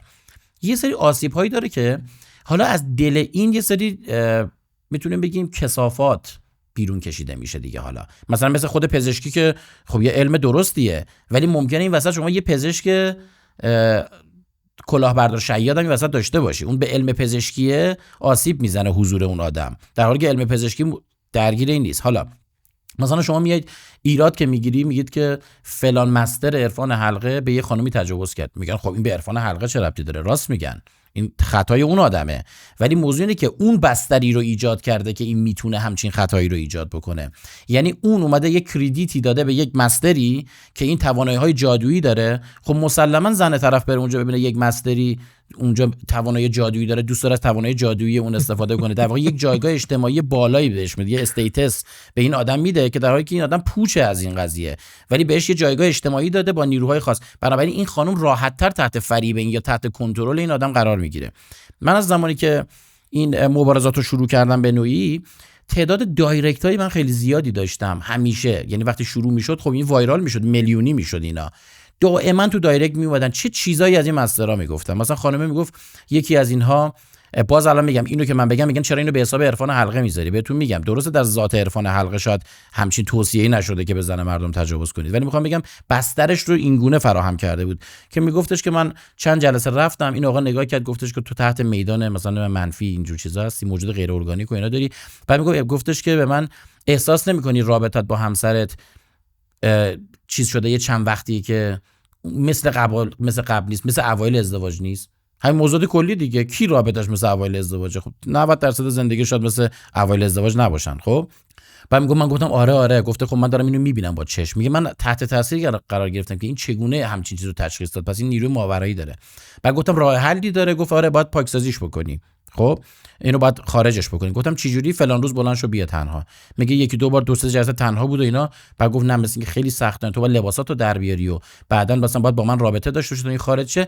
و میگه من اینو باور کرده بودم و بعد از یک رابطه میگه وقتی رفتم خونه احساس کردم رابطه همسرم با من خوب شده. خب اینا میدونه که سوگیری تاییدیه، یعنی که مثلا شما با لبخند میری یا یه چای جلو همسرت میذاری، خب اونم میدونه تو با همیشه فرق کردی، یا میگردی دنبال رفتارهای خوب همسرت شکار کنی تا تایید کنی رفتار اونو. حالا اون رفتار همیشه همسرت اون رفتارا رو داشته تو خونه، ولی تو حساس میشی میبینی مثل اینکه درسته. بعد من میرفتم بهش میگفتم آره جواب داد، همسرم از دیروز خیلی فرق کرده. بعد میگه خب ادامه میدیم. میگم این رابطه رو با من ادامه میداد، منم برای اینکه همسرم رو خیلی دوست داشتم از دستش ندم به این رابطه تم میدادم، ادامه میدادم. خب که تا اصلا دیگه به بارداری اینا رسیده بود کارش و اینا که خیلی وخیم شده بود. حالا اینو میخوام خدمت بگم، فکر نکن من با یه مثال دارم اینو میگم نمیتونم بشمارم که من چند مورد مشابه، حالا با یه ذره این ورتر یه ذره اون ورتر. این موضوع که بهش اشاره کردید شاید بشه زیر مجموعه وابستگی روانی دسته‌بندیش کرد، چون اصلا روش هایی که بر تلقین و ارتباط مرید و مرادی استوار هست معمولا باعث میشه که آدم‌ها اعتماد به نفسشون و قدرت تصمیم گیریشون از دست بدن، تو همه امور زندگیشون دنبال حالا اینجا ارتباط با اون شبکه کیهانی یا فلان استاد عرفان حلقه باشن. اصلا این موضوع سابقه داره، یعنی برمیگردی عقب. نمیدونم شاید درستم نباشه اینجا بگم بیا سوء برداشت نشه، ولی شما مثنوی رو که میخونی، مثنوی مولوی رو هم که مطالعه میکنی، برخورد میکنی جایی در رابطه با خانقاه‌ها که صحبت میکنه میگه که سالک جوان باید دور خودش آجر بچینه بیاد بالا که مراقبت بکنه از خودش که بهش تجاوز نشه. سابقه داره، سابقه تاریخی داره. اینکه وقتی اعتماد به نفس و عزت نفس از یک شخص گرفته میشه، ارتباط مرید و مرادی پیدا میشه، قاعدتاً برای همه اتفاقات باید رجوع بکنه به اون شبکه عرفانی که براش تعیین شده. حالا اینجا عرفان حلقه و شبکه شعور کیهانیه و اینجا دقیقاً محل سوء استفاده است. آفرین. و این نکته این که شما میبینید که این مرید و مرادی قابل انتقاله. ببین شما خیلی خوب اشاره کردی مرید و مرادی رو، یه رابطه که شکل میگیره و شما میبینید که کسی که مراد شماست و مریدش هستید اوایل کارهای عجیب غریبی میکنه. مثلا میگه چشماتو ببند، بعد شما میبندی، بعد میگه الان مثلا احساس سرما میکنی مثلا تو بدن، یه حسی میکنی، بعد میبینی آره میکنی. خب این خیلی قدرت داره، درسته؟ حالا این قابل انتقاله. بعد شما بعد از مدت بسیار کوتاهی یه دفعه میبینید با 3 ماه 4 ماه 6 ماه 1 سال میتونی تبدیل به اون بشی. ببین شما وقتی یک فردی مثلا ترم 1 دانشگاه پزشکی مثلا میره، بعد فوق تخصص استادش رو میبینه، میدونه آقا 15 سال با اون فاصله داره، 20 سال بعد به جنگ تا برسه به جایگاه اون. خب اما شما وقتی که میبینید 3 ماه بعد تو هم به یکی میگی بشین، اتصال برقرار کن، چشماتو ببند، همچین حسی داری، میگه آره، یک دفعه آنچه که تو تا دیروز مرید بودی یا یکی دیگه مراد بود، تو در از 3 ماه به اون جایگاه رسیدی. یعنی جایگاه به قدری دیگه برات ارزشمند میشه. مگه کسی جرأت این رو داره که بخواد اینو از تو بگیره، بگه همه این توهم‌ها الکی بود، بزنه زیر این چیزی که تو ساختی و خراب کردی؟ یک عمر تو آرزو این داشتی به جایگاه بالا برسی، به لحاظ علمی، جایگاه اجتماعی، همه بهت احترام بذارن، الان رسیدی بعد یکی مثلا مثل آریان اکبری داره ازت میگیره. حالا ماجرامو من خیلی کوتاه سعی می‌کنم بگم، ولی خب ربط داره، یعنی داستانی که میگم خیلی ارتباط داره که اصلا چی شد که این قضیه رو شنیدم. من نمیدونم از کجا توی کتابخونه خونم کجا بود یه همچین کتابی از دوران دانشجویی یا چیزی بود، کتاب قرمز رنگی بود، روش نوشته بود محمد علی طاهری، توی کتابخونه من بود. جالب، من هیچ وقتم اینو باز نکردم، یعنی هی میدیدم و گفتم یه روزی رو بخونم چیه، کی اصلا آورده تو اسباب کشی دوره دانشجویی ما بود، الان مثلا تو قفسمونه تو خونه است. چند باری من چشم میخورد که مثلا اینو ببینم. اینا کلمه محمد علی طاهری من تو گوشم بود، تا اینکه سال 92 در واقع من سال 91 یا 90 یه شرکت دکوراسیون داخلی زدم، سال 92 دیگه خودم تو اون شرکت بودم. یه مهندسی اونجا پیش ما کار میکرد و من میدم ساعت 7 بعد از ظهر، خیلی پسر خوبی بود، به من میگه که من اجازه هستش که ساعت غروب ساعت 7 یه کلاسی میرم برم تا 9 برمیگردم، بعد دیگه از 9 به بعد هستم حالا تا 11. میگفتم باشه برو. معمولا این ساعت 7 یهو غیبش میزد میرفت 9 اینا میومد. هیچ وقتم برای من سوال نمیشد که خب کجا میری این 2 ساعته رو، اما خودش یه حرفایی هی مینداخت. مثلا وسط صحبت‌ها میدیدم که وارد هر بحثی میشد، یعنی اگه مثلا ما داشتیم با یکی راجع به ژنتیک هم حرف می‌زدیم میپره یه چیزی میگفت، بعد من برام عجیب بود، میگفتم که مثلا مهندس مگه تو ژنتیک هم بلدی؟ من یه چیزایی خوندم فلان، جالب. بعد کاملا واضح بود که دچار یک توهم توته است. دیدی بعضی وقتا یه آدمی که کارشناسی تو همه چی میپره وسط، شما میفهمید فقط میخواد حرف بزنه. من متوجه شدم این توهم دانایی عجیبی داره و تو همه چیز غلط صحبت میکنه، ولی کاملا وارد میشه و با یه اعتماد به نفسی صحبت میکنه. یک بار اومد و راجب من داشتم یه چیزی می‌نوشتم راجب ژنتیک بود فکر می‌کنم، جزوه کتاب من بود رو میز بود، دید و ژنتیک چه جالب، منم خیلی مطالعه دارم تو این زمینه. گفتم آفرین، کجا مطالعه داری؟ چی رشته‌ت بوده اینا؟ گفت نه همین کلاسایی که میرم دیگه. گفتم کدوم کلاسا؟ گفت همین که بعد از ظهر ساعت 7 میرم تا 9 شب و اینا. گفتم چقدر باحال، بشین بگو ببینم چه جوریه. راجب ژنتیک میرن اونجا صحبت می‌کنی؟ گفت راجب همه چیز. بعد من گفتم من واقعا خوشم اومد، یعنی گفتم بعد چی تحصیل کردهان دانشگاهی؟ گفت نه همین آدمای عادی، زنای خونه دار، مردا مسافرکش، نمیدونم فلان، بقال، نمیدونم چپقال فلان، همه آدمای عادی میریم سوپرمارکتی فلان. بعد گفتم که خب اونی که درس میده چیه رشتهش؟ گفت اونم یه خانومی آرایشگر بوده مثلا و الان داره. گفتم چقدر باحال. من ذهنم اومد به این که اینا احتمالاً یه گروه علاقه‌مند به علم مثلا بین رشته‌ای میشینن اونجا کتابای علمی میخونن، اینا جای بسیار خوبی هم هست، جای تقدیره. بعد گفتم که راجع به ژنتیک چی میگن؟ گفت راجع به ژنتیک خیلی خیلی میدونیم و فلان و اینا. گفتم جزوه اینا دارید؟ گفت آره. من اون موقع یه جزوه ژنتیک داشتم طراحی می‌کردم برای بچهای کارشناسی ارشد و دکترا، از هر منبعی من استفاده می‌کردم، منابع روز دنیا. گفتم میشه جزوه ژنتیکتون هم بیاری من یه نگاه کنم؟ گفت آره میارم برات. رفت آرش یه چیزی آورد، یه جزوه آورد، کلش فکر کنم مثلا همین 30-40 صفحه کلش بود، شروع که شده بود از ستاره متاره ها اینا. گفتم این ژنتیک نیست که. گفت نه الان میرم قسمت ژنتیکش رو باید میارم. ورق زد یه پاراگراف انقدی. گفتم اون جزوه ژنتیکی که میگفتیم ما خیلی میخونیم؟ گفت نه دیگه همینه، یعنی با یه پاراگراف این با من بحث ژنتیکی میکرد. بعد گفتم همین؟ گفت آره. بعد خوندم کلش غلط. اینجا دیگه دوزاریم افتاد که چطور. بعد رفتم قسمت فیزیکش، گفتم وقتی این تیکش پرت و پلاس بریم فیزیکش. در دبیرستان دست رو دل من نذار که خونه اینا بلایی سر کوانتوم آوردن که اگه ماکس پلانک از قبر بیرون می اومد میدید هیچ وقت سمت اصلا حل و تحلیل مسائل کوانتومی نمیرفت. دقیقاً آره. حالا من که رشتم فیزیک نبود، در حد دبیرستان دیگه بلد بودم، من فیزیکم خیلی خوب بود تو دبیرستان. نگاه کردم گفتم اینا هم که غلط بلده. گفتم کل جزوه‌تون اینا رو میرین یاد میگیرین؟ گفت آره. گفت تازه یه خاصیت‌های درمانی رو دیگه شروع کرد توضیح دادن.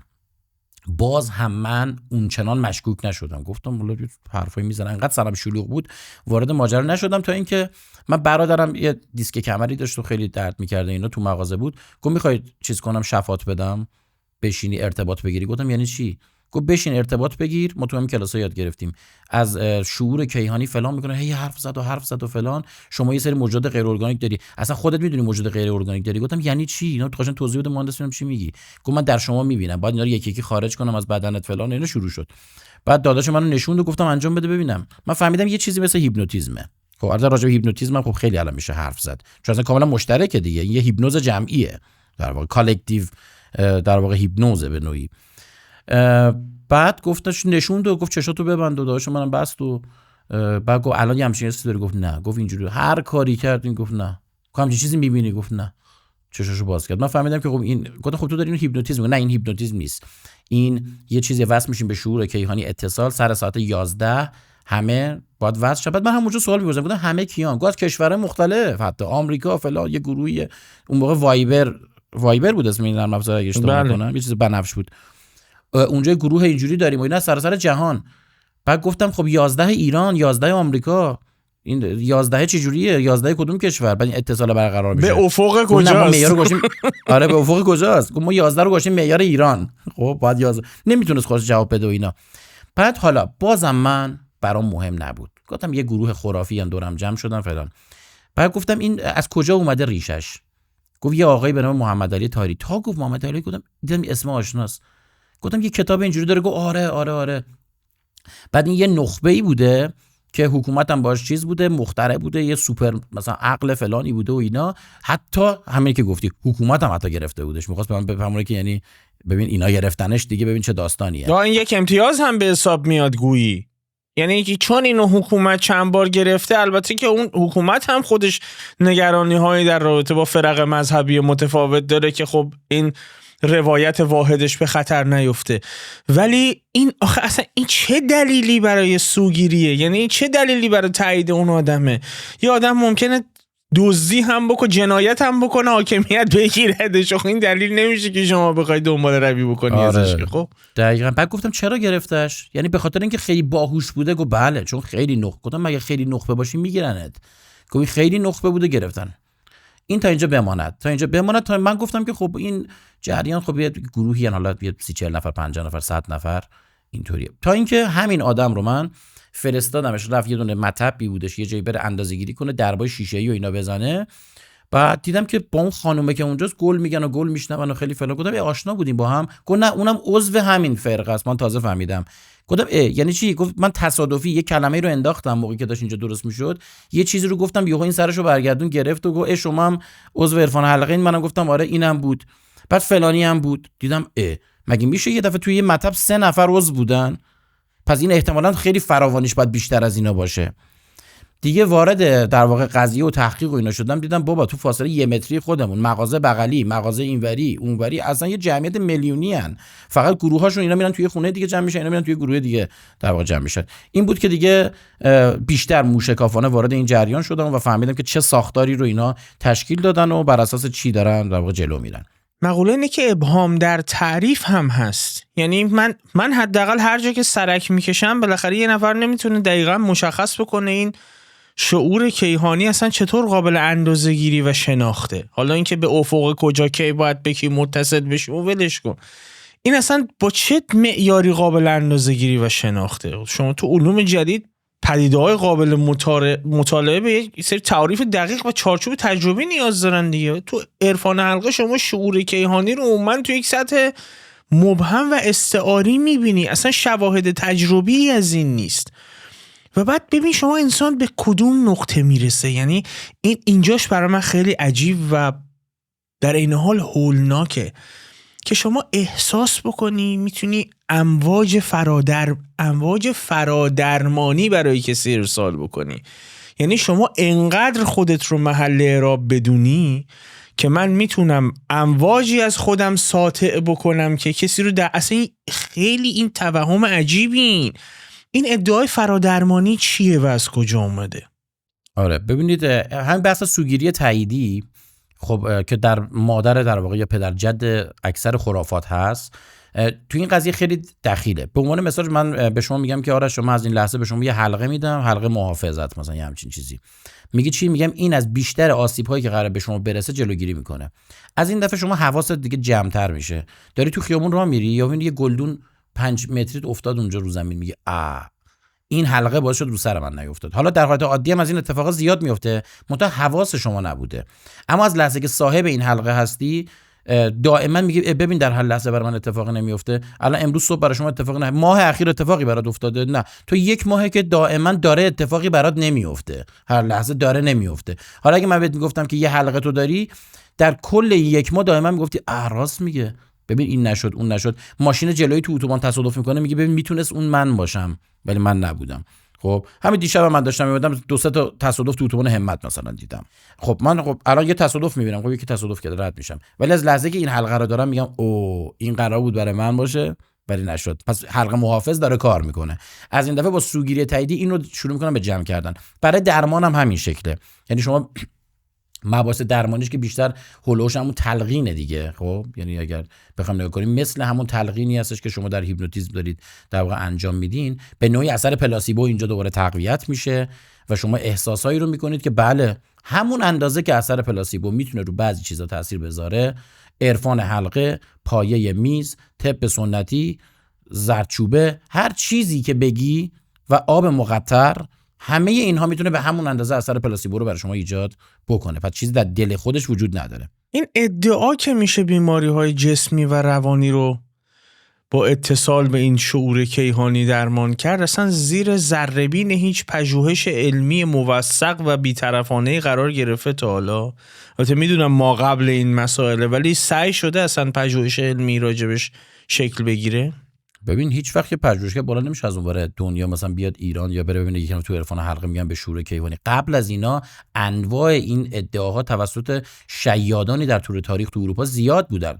دیگه الان یک محقق متوجه میشه اینم یکی مثل همون، دیگه نمیاد هر بار تستش بکنه که خب مثلا فرض کن بودن افرادی که انرژی درمانی میکردن. این آقای یه هندی هم بود اسمش یادم رفت، چه داشت تو اسمش، اگه خیلی معروف شده بود از این کار رو انجام میداد. خب مشابه که بعدها توی خود اروپا هم الان امروز داریم سودو ساینتیستایی مثل عرض کنم خدمت شما که این جو دیسپنزا مثلا یا فردی مثل بروس لیپتون همچنان مشابه همینا رو دارن اونم خودشون. ماسارو ایموتو آره ایموتو اینا همه شبیه هم، اینا سودو ساینتیستای دنیا جدیدن. توی اروپا و آمریکا خب به ادعای مضحک اینا میخندن، ولی اگر یکی بگه حالا یکی تو ایران پیدا شده میگه من تو میشینی وصل میشی مثلا به فلان جا یه شعور فلان، اون دیگه اون فرد پژوهشگر میدونه اینم جنس همیناست، اسمشو عوض کرده، یعنی مدلش فقط داره تغییر میکنه. شما خود فیزیک خوندی، برای امواج مغزی برای اینکه بتونن از جمجمه خارج بشن باید یه انرژی خاصی رو داشته باشن، یه توانی داشته باشن قابل اندازه‌گیری باشه.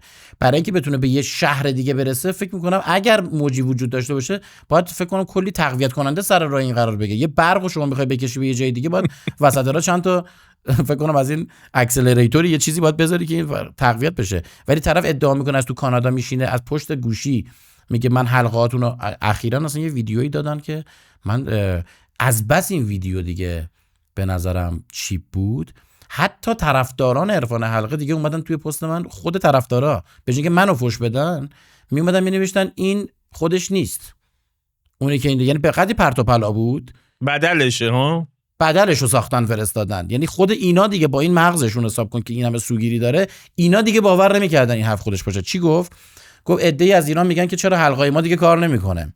خب البته خود دلیلش من میدونم، حلقه‌شون کار نمیکنه به خاطر اینکه تو فضا مجازی انقدر وایرال شده مردم به شک افتادن.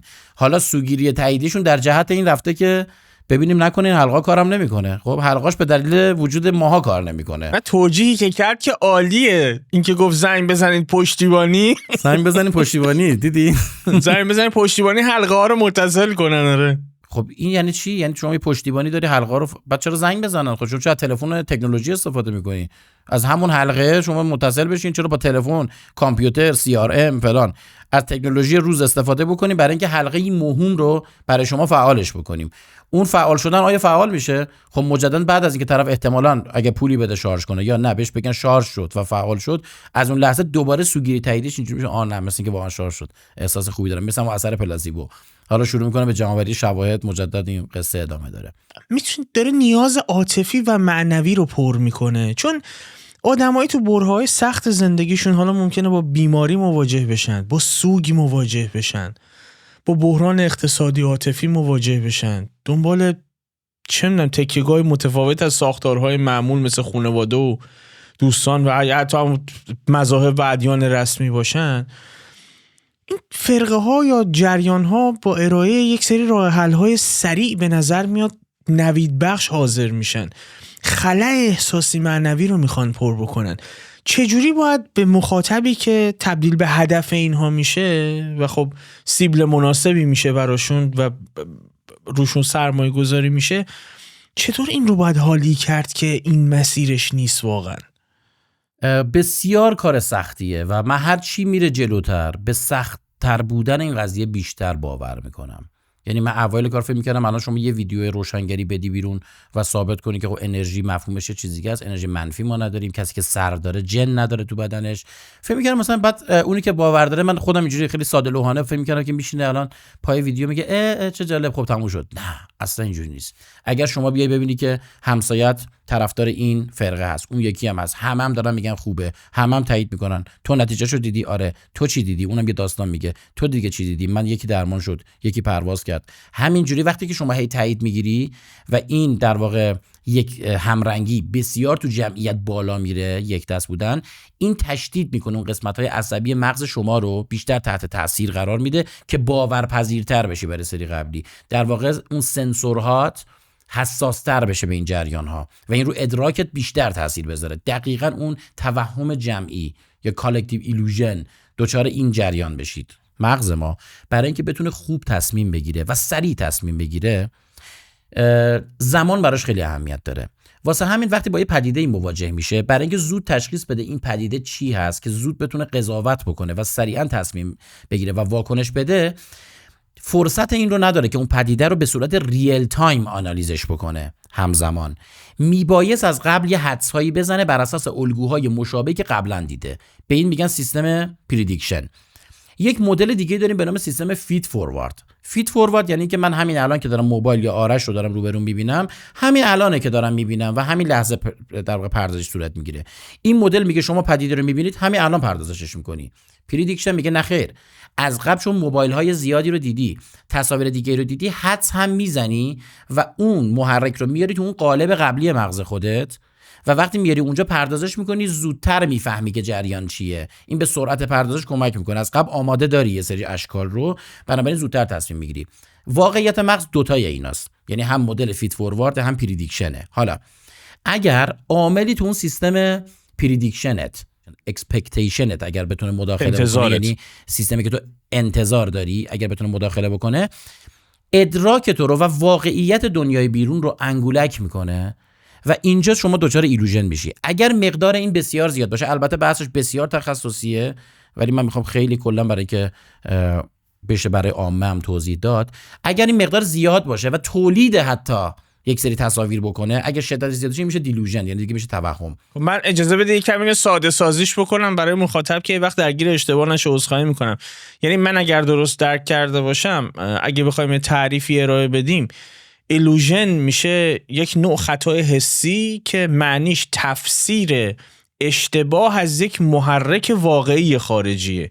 یعنی مثل وقتی که ما تو نور کم به عنوان مثال طناب ممکنه با مار اشتباه بگیریم، این میتونه بشه ایلوژن. ولی دلوژن یا هذیان عملاً میشه باور یا عقیده‌ای که کاملا از بیس نادرسته یا با منطق و ارائه شواهد مخالف هم به سختی قابل تغییر دیگه، نوعی تبدیل به توهم میشه شاید گویه. درسته؟ من درست فهمیدم؟ در واقع کل اونجا که طناب شما مثال زدی، طنابی وجود دارد و من به خاطر تاریکی نور و انتظار این که امروز در واقع ماری ممکنه اینجا اومده باشه. اگه اینو بهت بگن، مثلا بگن که امروز تو ساختمون بپیچه که میگن یه مار دیده شده تو ساختمون، این سیستم ترسه و انتظار این، خب که ماری الان احتمال داره وجود داشته باشه توی ساختمون، این سیستم شما رو حساس‌تر میکنه. به اون ESP هم ربط داره، اکسترا سنسوری پرسپشن. بنابراین شما در نهایت انتظار وجود مار هم داری. حالا نورم که تاریکه، یه طناب رو میبینی، احتمال اینکه دیگه مار ببینی خیلی میره بالاتر. حالا چه چیزی در این ادراک شما مداخله کرد؟ انتظار وجود یک مار در محیط این رو بالاترش برد، یعنی مداخله کرد در پرسپشن. حالا من میخوام بگم اگر این قضیه خیلی بیشتر و بیشتر شدیدتر بشه، دیگه به یک جوری انگار سیمکشی داخلیت ایراد داره. حالا حتی به حدی میرسه که دیگه حتی طنابی وجود نداره توی محیط، شما ممکنه یه مار ببینی. در واقع اینجوری بگیم، به نوعی شکل خیلی بدتر شده اون ایلوژنه که دیگه منجر به تولید سیگنال های داخلی میشه که خود سیگنال ها به عنوان یک واقعیت بیرونی برداشت میشن، به نوعی میشه دیلوژن. باز هم میشه اینها رو ساعت‌ها راجبش دقیق‌تر از هم دیگه جدا کرد. خب در یه همچین جمع‌هایی این لوپ تقویت کنندش به نظرم چی میشه؟ باعث میشه بیشتر تقویت بشه. چرا؟ چون چیزهایی رو به عنوان واقعیت تو این جمع‌ها هی حس میکنه که هر بار اون سیستم رو حساس‌تر میکنه و در واقع تو اون ESPش به نوعی حساس‌تر میشه به این جریانات، تا حدی که دیگه انقدر پیش میره ممکنه که طرف رو به منیک بکشه و اصلا مجنون بکنه و یه جایی اصلا ما میگیم اسکیزوفرنی شدید داریم. در واقع فرد به اسکیزوفرنی شدید رسیده که باز هم من روانشناس نیستم که بخوام، حتی میگن روانشناسا هم نباید به کسی مارکر بزنن. من فکر میکنم رأس اول این فرقه خودش یک همچین بیماری رو داره و داره شدید هم میشه. حدسمه بازم این تیکه حدس من راجع به این فد و تشخیصم ممکن اشتباه باشه، اما حرفای قبلی که زدیم اشتباه نبوده. اگر چشماتون رو شما ببندید، همین چند لحظه که من صحبت میکنم واقعا چشماتون رو ببندین، من شما رو به مثلا یه چیز دیگه وصل میکنم، مثلا شعور مثلا پنهانی وصل میکنم. خب وصل شید همتون به اونجا، چشاتون رو واقعا ببندین، به مدت 1 دقیقه سکوت کنید، سکوت مطلق. حالا ببینید تو بدنتون یه حسایی میکنین، یه خارش یه جای بدنتون، یه گوشه بدنتون مایچاش میپره. نکته جالب اینه که همیشه این اتفاق میفته. همین الان که من دارم با شما صحبت میکنم یه قسمتی از بدنم داره میخاره، شما هم همینطور، منتها چون بهش فکر نمیکنیم و الان توجهمون درگیر جای دیگه یه حسش نمیکنیم. به من همین الان که من به شما گفتم نو که ببینیم خارش شروع شد، بعد دقت کردم دیدم این بوده، حتی اینجا میخاره، این بوده. خب اما اگر من بیام به شما باور داشته باشم، اینم از کردیت اون نفر مقابلم هست، چون اونم محیط به عنوان محیط در واقع برداشت میشه، تأثیر اعتبار اون فرده که میگن کارش خیلی درسته بالا سر شما وای میسته. من میدونم این کارش درسته، این یه کاری بلده، میگه چشتو ببند، حالا تو بدن یه تغییراتی احساس نمیکنی، میگم چرا، میگه کجا، میگم اینجا میخوره، میگه آفرین داره اثر میکنه. کلمه‌ای داره اثر میکنه یهو منو میترسونه، ممکنه موهای تنم سیخ شه از ترس، بگم حالا چی درصد، بگم هیچی، مورمورم شد داره، آها جنه داره میزنه بیرون، جن وجود داره و من تاثیرشو دیدم و هم دستم خارید هم موهای تنم سیخ شد. خب مثل این دومینوها هستن که تو این چیزا دیدیم بعضی وقتا کلیپ ها مثلا میخواد بگه موفقیت تاثیر مرکب داره، از یه دونه فرض کن چیز کوچیک شروع میشه، میزنه بزرگتره رو میندازه، همینجور ردیفی میندازه تا بالا. خب یه دونه قده ساختمون افتاد پایین. دقیقاً شما وقتی که این دوتا تاثیر رو میبینی میگه خب حالا دیدی، میگه آره من اصلا یهو فریاد میزنه طرف، اصلا یهو داد میزنه، چی شد، ترس ناشی از این که پس موجود غیر ارگانیک دارم و داره از من میزنه بیرون. چطور تونست این کارو کنه؟ حالا اینو در نظر بگیر چند نفرم تو محیط نشستن این صحنه رو میبینن. خب یعنی حالا اونا تحت تاثیر این سوشال لرنینگ و اینا قرار میگیرن، اون قدرتی که مغز گفتیم داره برای آموزش پذیری و تلقین پذیری، خب در واقع ساجستشن، این بلا فاصله که اینجوری میشه همه اوه چی شد، ترس به اینا منتقل میشه. حالا نفر بعدی شما بیا جلو، تو میشینی، تازه من دارم میگم آدم نرمال، آدمی که کاملا نرماله، دوباره چشاتو ببند، حالا تو چی حس میکنی؟ احتمال اینکه تو چیزی حس بکنی از نفر قبلی بیشتره، چون این بار تو یک نفری رو قبلا دیده با مستعد شده، پریدیسپوزی به این جریان که میشینی، سیستما بالاست. حالا چی حس میکنی؟ من دوباره آره احساس میکنم اینجا پرید. حالا این پرش ناشی از این لوپت دیگه، ترس و استرسه. آها خب موجود غیر ارگانیک داری میپره، تلس شدی. یکی برای تو فامیلاتون کی برای تلس گرفته مثلا فلانی، من فکر میکنم این کار خودشه، دارم درش میارم، فقط مواظب باش. این ترسه یه دفعه فریاد. حالا این برای فردی بود که حوزه توزیع نرمال وسط بود. بیا یکی رو در نظر بگیر، نزده میرقصه اصطلاحاً.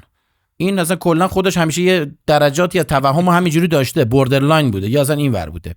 اینا دیگه با سرعت بیشتری براشون اتفاق میفته و این اثر اون هیپنوتیزم، مزمرایزیشن جمعی شدیدتر توی اون جمع برای اینا رخ میده. این دقیقاً همون کاری که هیپنوتیزم هم میکنه، یعنی همونه، یعنی دقیقاً همون هیپنوتیزم است، حالا اسمش متفاوته. این آقا اومده ازش داره توی این جریان استفاده میکنه. حالا اسامی متعددی هم داره، یعنی شوهایی هم هست، یک نفر به عنوان منتالیست ظاهر میشه، به عنوان ذهن خان ظاهر میشه و خب اون تفاوتش با یک شعبده باز صرف اینه که یک سری اصول روانشناختی رو هم به خوبی میدونه، با سوگیری‌های روانی هم به خوبی آشناست، با سوگیری‌های شناختی به خوبی آشناست و ممکنه چیزی رو به مخاطبش القا بکنه و عجیب‌تر اینه که همکارانی رو هم در صحنه و بین جمعیت همیشه داره برای همین موضوع دقیقاً. بله.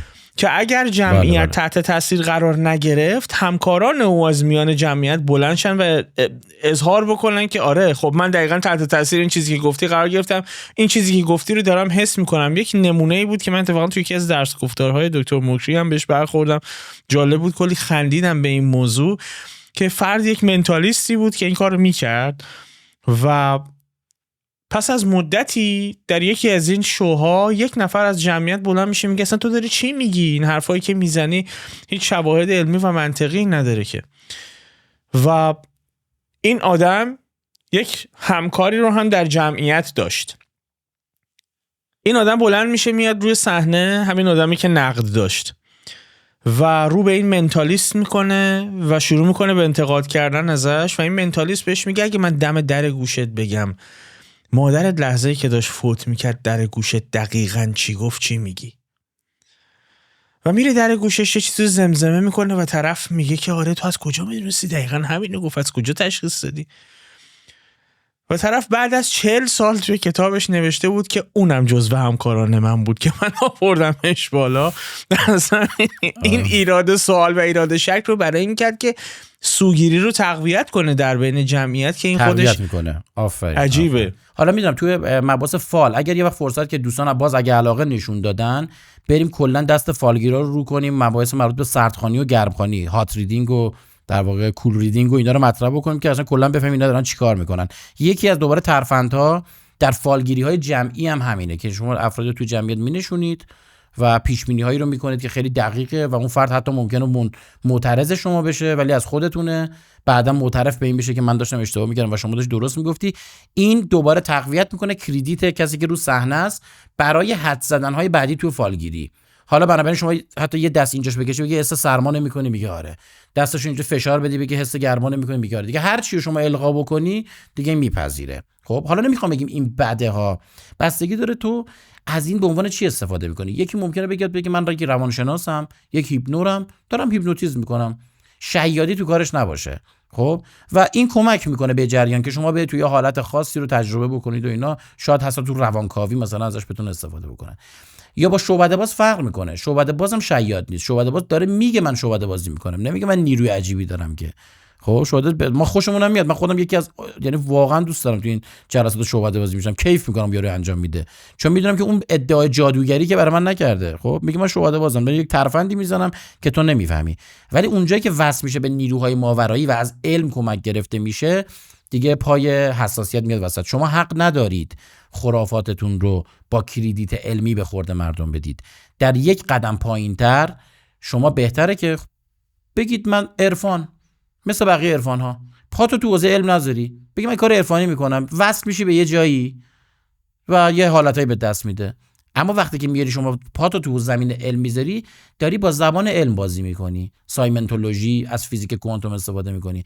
اینجا پس باید اول تو رو بنشونن سر جات که حرفی که داری میزنی هیچ ارتباطی به علم نداره، تو دانشمند و نابغه نیستی، تو مقالاتی که نوشتی اصلا مقاله نیستن، تو سایتی که زدی شخصی و مقالات رو تو سایت خودت داری چاپ میکنی، این مفهومش این نیست که تو مقاله علمی داری. خب اینو باید بذاری سر جا تفکیک کنی تا بعد بریم حالا سراغ این که اصلا عرفانی که آوردی میتونه چقدر آسیب بزنه یا در واقع آسیب نزنه. یک نکته رو که میخواستم بگم اون بحث در واقع هرد بیهیویر بود، رفتار گله‌ای، که باز برمیگرده به همون داستان کالکتیو دیلوژن و اون بحثی که مزمرایزیشن، مس مزمرایزیشن، یعنی سحر جمعی به رفتار گله‌ای کاملا ربط داره. و اومدیم گفتیم که اون اول که رفتار گله‌ای توی جمعیت چه کمکی به ما میکرده، چرا ما باید گله رفتار بکنیم. این در واقع حالا اسم گله یه خورده واژه شاید سخیفی باشه راجع به انسان، ولی خب همینه دیگه. این در واقع دقیقاً ترجمه کلمه هرد بیهیویره. چرا ما باید این کارو میکردیم؟ گفتم که این یه کارکردی در طول تکامل داشته. لیست این کارکرده رو من اینجا خدمت دوستان بگم.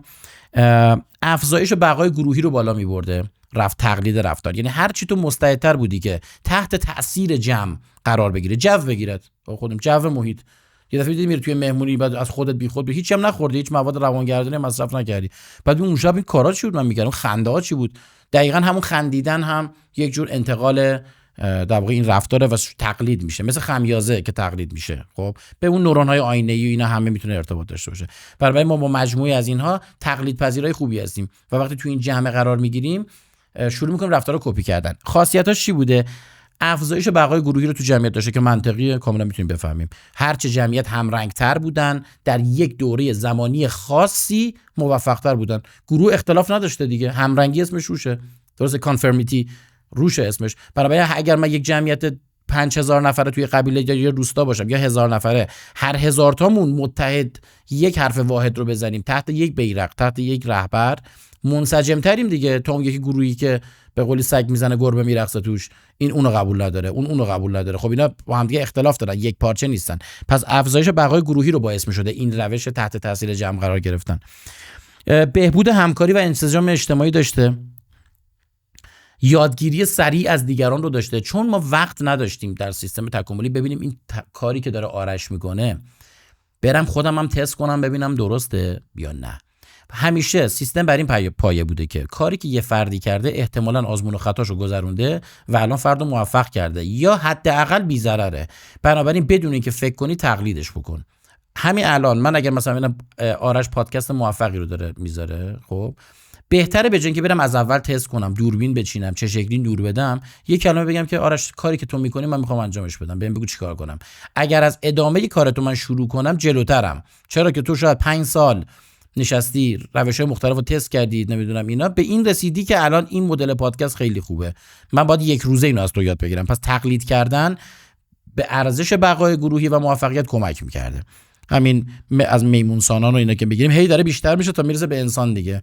اصلا توی مسئله‌مون هم داریم که تقلیدکار میمونه، یعنی در واقع این نوع تقلید کردن پس این خاصیت تقلید پذیریمون رو نشون میده، انسجام فرهنگی میده و در نهایت چیزی که اون اولا بهش اشاره کردی منجر به کنترل سازماندهی اجتماعی میشه توسط اون رهبر. اون رهبر تو اون گروه حالا میخواد یه مستر باشه، میخواد رهبر یک فرقه خاص باشه یا هر چیزی، میتونه جمعیت رو اینطوری تکونش بده، این سوپر ارگانیسم رو تکون بده. اما 1000 نفر نباید به هر ساز مخالفی برقصن که چگونه میشه این 1000 نفر رو با انگوش اینوری کرد مثل مورچه‌ها برن اینوری، اینجوری کنیم اینجوری کنیم. خب اگر من بتونم این کارو انجام بدم، از انرژی این 1000 نفر میتونم به نفع خودم استفاده بکنم. چیزی که این کار رو انجام میده انسجام فرهنگی، اون کانفرمیتیه که توی اون اجتماع وجود داره. چرا رهبران و سیاستمداران از افراد نان کانفرمیست استقبال نمیکنن؟ برای اینکه اینا به ضررشون، ناهمرنگ شوها اینا در جمعیت ترک ایجاد میکنن، وجودشون یه ترک میندازه، 2 تا بشن ترکه بیشتر میشه، انسجام جمعیت میریزه به هم. چون یه سوال اساسی ایجاد میشه دیگه، همیشه میگن چطور ممکنه یه انسان یه همچین چیزی رو باور کنه؟ الان شاید با این توضیحات بفهمیم که اون ورش برعکسه، یعنی بگیم که چطور این انسان تونسته یه همچین چیزایی رو باور نکنه، چطور این انسان تونسته در یک همچین جمعیتی چنین ساز مخالفی بزنه. سوال ما باید از این به بعد این باشه که چطور خیام در اون سالها که کشور توی خرافات بود و انقدر کشفیات علمی نبود تونست ساز مخالف بزنه و مخالفت کنه، چطور زکریای رازی تونست این کارو بکنه. اینا عجیبه. چطور امروز توی جمعیت یه عده‌ای هستن که با خرافات می‌جنگن، تفکر انتقادی دارن، یعنی این عجیب تره. چه کنیم که جامعه از شر این در واقع پدیده‌های حالا به نوعی آسیب زن نجات پیدا کنه؟ همین کاری که داری شما میکنی، همین کاری که داری میکنی اگر ارزشش رو مردم بدونن، قدر این تلاشی که داری میکنی، چون شما الان پولارایز شدی دیگه، شما الان قطبی هستی. شما تو این پادکست بی‌طرف نبودی، شما قطبیت رو به جون خریدی. وقتی یک نفر قطبیت رو به جون میخره یعنی پرسونال برند خودش رو قطبی میکنه دیگه. خب پس عده‌ای از جامعه ازش منفور میشن، بخوای نخوای عده‌ای از این افرادی که تو این 2 قسمت سر طب سنتی نبوده از تو بعدشون میاد دیگه. بنابراین تو داری به خود آسیب میزنی، تو ویو پادکستات کم میشه با این کار. چرا؟ چون فردی که میگه که این پادکست رو ببین فلان چقدر بالا، اینم آرش هست فلش کن، تو داری ضرر مالی میکنی ولی داری این ضرر مالی رو به جون میخری که عده‌ای از جامعه رو از دست بدی. برای اینها میشه ارزش، اینا به نظر من وجود این افراد ولیوه و با تعداد اینها بالاتر و بالاتر بره توی جمعیت تا تفکر نقاد کریتیکال تینکینگ در جمعیت تقویت بشه. افراد طرفدار عرفان حلقه، طب سنتی، قانون جذب، فنگ شویی، هومیوپاتی، انواع خرافاتی که وجود داره، چاکرا، انواع خرافات، اگر بتونن اولین سوالو یه روز از خودشون بکنن، شروع فراشناخت یا متاکاگنیشن از اینجا میشه. دیدی گفتیم که اصلاً امکان نداره ما این افراد رو بتونیم برگردونیم. اینجوری میشه که من با این دوستم دارم کار میکنم، الان اخیراً دارم وارد ماجراش میکنم، از این طریق دارم واردش میکنم. آخرین جلسه که دیدمش بهش گفتم که یک بار از خودت این سوالو بپرس، چی شد که من این فکر رو میکنم و فکر میکنم درسته؟ اگر اولین سوال این رو بپرسی یعنی تو داری به فکر کردن خودت فکر میکنی. متاکاگنیشن یا فراشناخت اصلا تعریفش اینه، فکر کردن در مورد فکر کردن. چی شد که من اینجوری دارم فکر میکنم؟ همین الان اگر دقت کنی من چند تا مورد فرگشتی گفتم. اگه از خودم بپرسم آریان اکبری چی شد که تو فکر میکنی این کانفرمیتی توی جمعیت همرنگی دلیل فرگشتی داره، میتونی بگی چرا، چی شد که اینو فکر کردی؟ اگه بتونم به این برسم که من چگونه به این فکر رسیدم و فکر کنم دارم فراشناخت انجام میدم، انگار با یه دوربین مغز خودم از بیرون میبینم، بعد میگم آها تو نکنه که ژنتیک خوندی، رشته ژنتیک بوده، تکامل بوده، داروین بوده، اینا رو تاثیر گذاشته که هر چیزی رو بهش نگاه فرگشتی داری. اگه بتونم پاسخ اینو بدم باید به خودم تبریک بگم. ورودم به تفکر نقاد و متاکاگنیشن اینجا شروع میشه. خب و این تقویت میشه همون جوری که اون توهمات تقویت میشن در طی زمان، شبکه عصبیشون شکل میگیره و ما مستعد متوهم‌تر شدن میشیم. اگر این گویو از این ور کوه بندازیم قل بخوره بیفته و بیفتیم تو دور فکر کردن نقاد، تفکر نقاد و این سوال، اینم تقویت میشه. و نکته جالبش اینه پس از یه مدتی شما به هر پدیده‌ای که نگاه میکنی با فراشناخت بهش نگاه میکنی. شما اگه بری کاگنیتیو ساینس بخونی داری راجع به خود شناخت پیدا میکنی. یعنی بهت میگن که راجع به چی شناخت پیدا کردی بعد این کلاس؟ میگی راجع به شناخت. دونستن، راجع به دونستن. خب چه میشه که ما میدونیم؟ راجع به مموری برو بخون. حافظه چیه؟ حافظه کوتاه مدت یعنی چی؟ حافظه بلند مدت چیه؟ وقتی داری اینو میخونی میگم که داری راجع به چی میخونی؟ میگی راجع به دونستن که ما چی میشه که میدونیم. میگم آها تو راجع به دونستن داری میدونی، دانستن راجع به دانستن. همه اینها میره توی حوزه فراشناخت که به نظر من، به عقیده من، اینو خیلی با جرئت میگم، چند بارم گفتم، کسی که مجهز به فراشناخت بشه، نظر شخصی من است، میتونن همه توهین کنن، میتونن بگن غلطه، کسی که مجهز به فراشناخت یا متاکاگنیشن بشه، این فرد در حد تمایز بین دو گونه با آدمای دیگه فرق میکنه.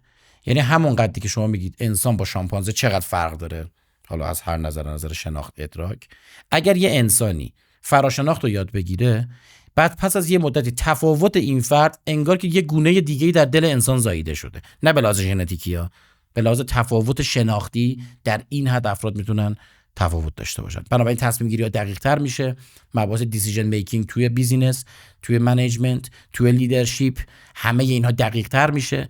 تا حد امکان، نه کامل، سوگیری ها خلاص میشه آدم از شرشون و بهتر و راحت تر تصمیم میگیره. عواقب تصمیم گیریش هم به عهده میگیره، چون با شناخت بهتر رفته بوده. وقتی اتفاقی میفته نمیچسبونش به این که نکنه شعور کیهانی از من ناراحت شده، نکنه اتصالم ضعیف بوده، نکنه اونجا این نتیجه رو نگرفتم موجودات غیر ارگانیک هم بیشتر بوده. دنبال این چرندیات نمیره. اگه جایی هم اشتباه بکنه میگرده میگه دقیقاً کدام نوع سوگیری در اونجا باعث شد که من این خطا رو کردم. چه شد که در این بیزینس من شکست خوردم؟ چه شد در این بیزینس 8 ماه ادامه دادم در حالی که 8 ماه پیش میدونستم که شکست خورده؟ آدم مجهز به فراشناخت میگه من دوچار سوگیری خطای هزینه کرد شدم، چون توش هزینه کرده بودم، مونده بودم، دلم نمیومد بیام بیرون، بنابراین بیزینس رو انقدر ادامه دادم تا نابود شدم. یادم باشه از این دفعه دوچار خطای هزینه کرد نشم. ولی کسی که رفته توی عرفان حلقه و انواع خرافات و چیزای مختلف میاد میگه نکنه دلم پاک نبود، نکنه اتصالم ضعیف بود، نکنه حلقم کار نمیکرد، زنگ بزنم به پشتیبانی کانادا حلقمو برام درست کنه. این حلقم کار نمیکنه. این چی شده که میگن برخی از دوستان میگن حلقم کار نمیکنه؟ خب طرف تو زندگی داره شکست میکنه، میگه نکنه حلقم کار نمیکنه. به جای اینکه بره دلیلش رو پیدا کنه، مثلا با یه مشاور کوچ بیزینس صحبت کنه یا توی زندگی زناشویی بره دنبال یک روانشناس خانواده صحبت بکنه، مشکل رو اون شکلی بره حل بکنه، اولین چیزی که ذهنش میرسه اینه که نکنه حلقم کار نمیکنه، برام زنگ بزن پشتیبانی حلقمو درست کنن. پس میشه نتایج و تصمیم گیری های غلط پشت هم دیگه. ببخشید خیلی پرحرفی کردم، تیکه آخر رو اختیار دارید. آخه مسئله خرابتر از این حرفاست. یعنی کسی که احساس میکنه تو خودش موجود غیر ارگانیک داره و به همچین باوری رسیده رو، آخه مسئله اینه که آدم چه جوری باید هدایتش بکنه به سمت تفکر نقادانه. ببینید یه مثالی شما زدید توی اواسط صحبت که وقتی شما میری توی شویی که توی شعبده بازی میشه لذت هم میبری. و واقعیت اینه که آره خیلی لذت بخشه، چون آدم متعجب میشه. ولی من مخاطبو به این نقطه نظرش رو جلب میکنم. اولین چیزی که به ذهن شما میاد وقتی یک شعبده بازی رو میبینید، اولین چیز چیه؟ اینکه از چه ترفندی استفاده شده. یعنی این قطع به یقین در ذهن شما هست که این آدم اگه یه نفر رو گذاشت روی یک تخت اینجا دراز به دراز و با اره وسط نصفش کرد و بعد دوباره این دوتا تکه نصف شده رو به هم چسبوند و یک آدم صحیح سالم ازش بیرون اومد، خب قطع به یقین شما این پیشفرض رو دارید که شاهد یک ترفند هستید. در واقعیت این اتفاق رخ نداده، کسی از وسط نصف نشده و مجددا به هم وصل نشده، چون غیر ممکن به نظرتون میرسه و غیر ممکن هم هست. ولی وقتی به این نقطه میرسین، وقتی درگیر یک همچین توهمی میشین که من میتونم از خودم امواجی رو ساطع بکنم که کیلومترها اونورتر باعث درمان یک نفر بشه، اصلا حتی به ذهن شما نمیاد که اصلا همچین فرایند غیر ممکنه. هیچ کدام یک از شواهد علمی که همچین چیزی رو پشتیبانی نمیکنه. من در انتها اگر پیروان این عذرخواهی میکنم ولی فرقه میبینن ما رو، سوالاتی مطرح میکنم از شما که ازتون میخوام دلیلش رو، یعنی اثبات علمی بکنید این رو. در غیر این صورت از این ادعا باید عقب نشینی بکنید. ولی این چیزی که شما میگی مستلزم اینه که یک نفر تفکر انتقادی داشته باشه. بیا راجع به این صحبت بکنیم که الان یک نفری که درگیر این گرده ها شده، درگیر این نوع نگاه شده رو چه شکلی باید کشید بیرون. آفرین. ببین سوالت خیلی سوال خوبیه. من راجع به اون دوستم که گفتم پشت تو یکی رو دیدم، خیلی دیگه اون سخته. اون مثلا که دیگه مریض از دست رفت، اون دیگه یه چیزایی رو داره از بیرون میبینه، اون دیگه شواهد به این محکمی رو داره میبینه، براش خیلی شواهد محکمه. چالش با این آدم سخته. اما بسیاری از افراد بودن بستگی تو چقدر عمق این قضیه رفته باشی، کجاهای این نمودار توزیع نرمال باشی. اونایی که این لبه ها هستن امیدی بهشون هست که بیفتن اینور، و یکیش اینه که یکی از که خیلی خوب بودن، یعنی واقعا نمیتونم بگم بی تاثیر بوده. هزار تماس این سالها داشتیم که از عرفان حلقه منو نجات دادید. خیلی، یعنی مثلا اگه به من بگن آیا تاثیر داشته، میگم به شدت. اگه بگن بیشترین تاثیر رو توی خرافات تو کدوم حوزه داشتید تو ضربه زدن، میگم عرفان حلقه. دوستانم میبینن، یعنی با هم تو خیابون میریم روزی نیستش که یکی نیاد. بیشترین تعداد برخوردی که مدن راجع به عرفان حلقه است که میان تشکر میکنن. خب پس تاثیر دارد. اما حالا من باید فکر کنم به این چی شد که تاثیر گذاشت، اونو بیشترش کن. چه چیزی فکر میکنی تاثیر گذاشت؟ من با خیلی از اینا صحبت میکنم، میگم چی دیدی؟ میگه اونجایی که گفتی تفکر نقاد راجع به فرایند فکر کنید، یه روز نشستم با خودم فکر کردم، گفتم نکنه من اونور قضیه رو نمیبینم. یعنی در واقع یه وقتایی من یه سوالایی رو مثلا مطرح میکنم از این دوستان، میگم به یه چیزی فکر کن، اگر چی ببینی اعتقادتو از دست میبری. اصلا اعتقادت درسته. اگر چه چیزی رخ دهد تو حاضری از این اتفاق بکشی کنار. خودت بگو. این خیلی سوال مهمیه ها. همین الان دوستانی که در این ویدیو میرن اعتقاد دارن، میگیم اصلا اعتقاد شما درست. اگر چه چیزی ببینی ممکنه که بگی این اعتقاد من غلطه. اونجا خودش یه دونه راه حل رو میده. مثلا میگه که من اگر ببینم فردی رو میخوام بهش اتصال بدیم و اصلا اتصال نمیگیره، من باورم سست میشه. میگه خب بیا رو من اتصال بده، دیدی منو نگرفت، داداشم صدا میکنم بیا رو اینم نگرفت، رو چند نفر. بعد اونجا ممکنه بگه خب شماها قفل ذهنی دارید. خیلی قشنگ این کلمه قفل ذهنی، خودشون میگن، این اصطلاحشونه. وقتی روی یکی اثر نمیکنه میگن تو قفل ذهنی داری و فایده نداره رو تو، یعنی تو رو دوباره متهم میکنن. گردن خودشون نمیدازن سیستم من غلطه، یعنی تو دوباره متهم به یه بیماری دیگه هم میشی.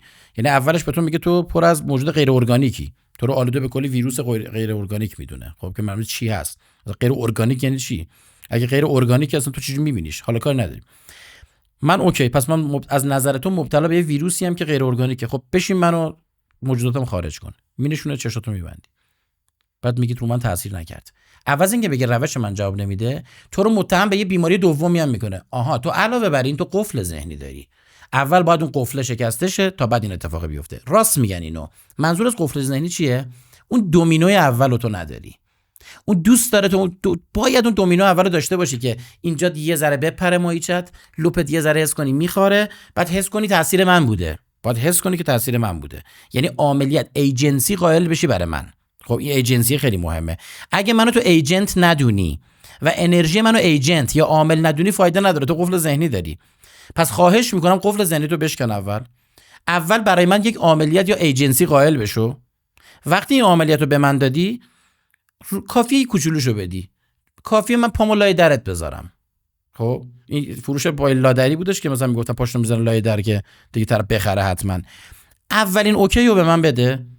عاملیت، بعد من کافیه بگم که بله من آره حس میکنم اینجام خارید. آها اینو که بگی یعنی تو بهش عاملیت دادی. حالا تاثیرات بعدی دومینووار همونجوری که گفتم پله پله میره تا اون ساختمون بزرگه، تا اونجاها دیگه میتونه ببرد. ولی اگه تو اون کلید اولیه رو ندی، بگی آقا من هیچ عاملیتی برای تو قائل نیستم، چرا رو من میخوای تاثیر بذاری؟ بیا روی خودکاره بذار. مگه تو انرژی نداری؟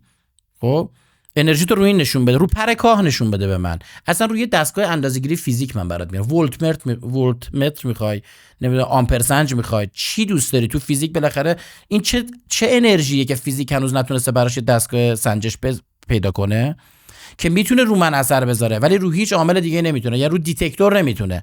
اثر بذاره. حساس ترین دیتکتور جهانو که الان جیمز وب از فاصله چند میلیون کیلومتری چیزی میفرسته میگیره، تو از فاصله نیم متری لطفاً رو این اثر بذار، رو این دیتکتوره. خب اینو نمیتونی، ولی از من خواهش میکنی، من قفل سنی دارم، اولین کاری که باید بکنم اینه به تو ایجنسی بدم. وقتی بهت عملیات دادم اولین خارش رو زیر چونمو انداختم گردن تو، پرش لپم میندازم گردن تو، یهو ترس ناشی از موسیخ شد، موام سیخ میشه، ترس ناشی از اینم میگم تو کردی، خب معلوم همینا رو تو کردی. چند جلسه دیگه با هم دیگه بذارم تو کلا روان منو تو دست میگیری دیگه، میتونی راحت منو هیپنوتیزم کنی، بخوابون یا کار دیگه بکنی. پس بنابراین ما باید اولین کاری که میکنیم به آدما بگیم چه چیزهایی ببینی دست میکشی، تعداد اونا رو براش زیاد کنیم. اگه خانواده و اعضای نزدیکتن، مامانت، بابات. یه پسر بود میومد رستوران من رستوران داشتم، میگه پدر من به من خیانت کرد، من سر همین نجات یافتگان عرفان حلقه بود. گفتم چطور؟ گفت من تو فوتبال پام چیزش پاره شد، تاندونش پاره شد، چه اتفاقی افتاد و اینا، رباط صلیبی پاره کردم، چی بود.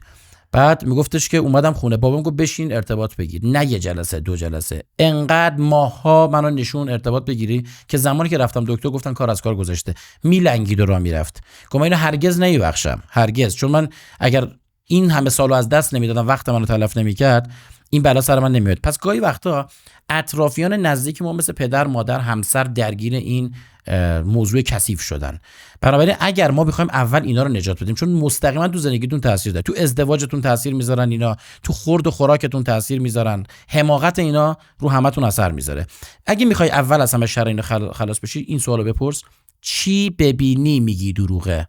بالاخره باید یه جواب تو بده. مراجعه هر چیز، شما الان به من بگو چی ببینی میگی فلان چیز دروغه، بپرس. من یه اعتقادی دارم، احتمالاً تو میدونی. مثلا من میگم دی ان ای دو رشته ایه، عمده دی ان ای تو بدن ما 2 رشته است، سلولای ما. حالا بپرس بگو اعتقاد داری به این قضیه؟ میگم قطعاً 2 رشته است.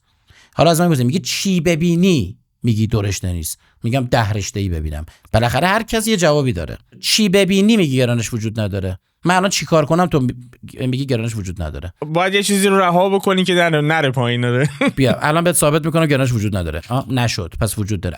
اگه اینو ول میکردم میرفت بالا که شما قبول میکردی دیگه. حالا اگه شعبده بازی نبود میومدی از نزدیک میدی که من بهت ثابت میکنم اینا میرم بالا، ولشون میکنم.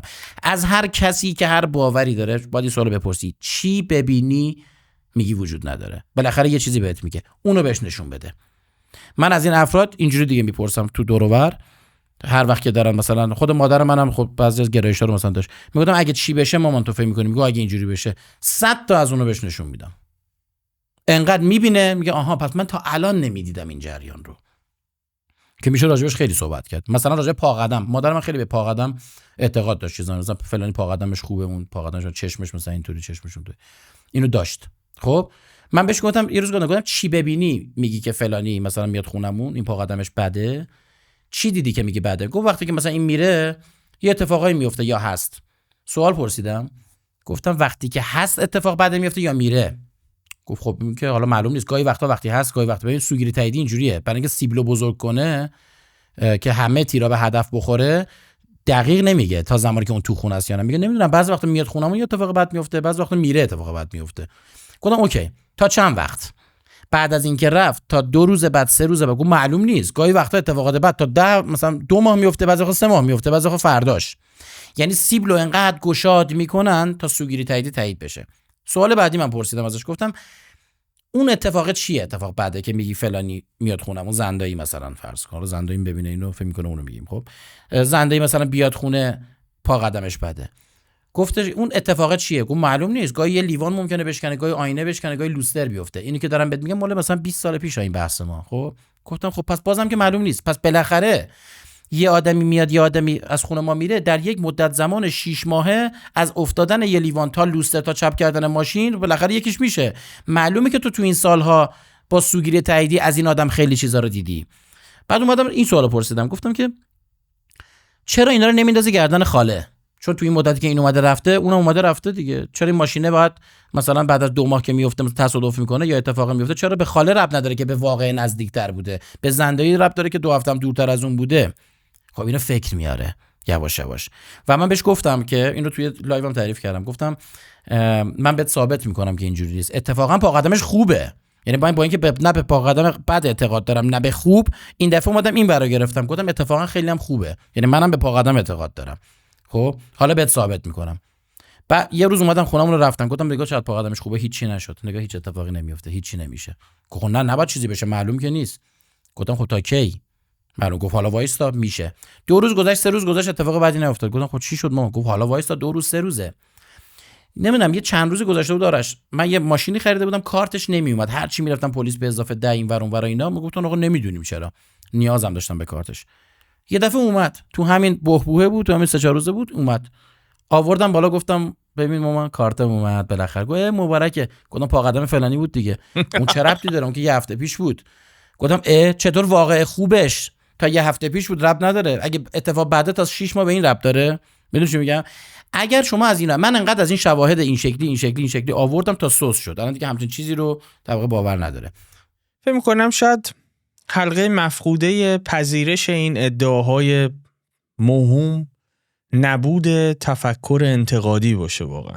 یعنی هر چقدر، چون این وقتی تفکر انتقادی نیست آریان جان، انواع و اقسام خرافات تولید میشه و شما وقتی روش استدلال نمیدونی و شک نمی کنی، یعنی علیت رو درک نمی کنی، علت و معلول رو درک نمی کنی، فرقی نمی کنه که چقدر این گزاره‌ای که داره به شما ارائه میشه ناپذیرفتنیه، میپذیریش.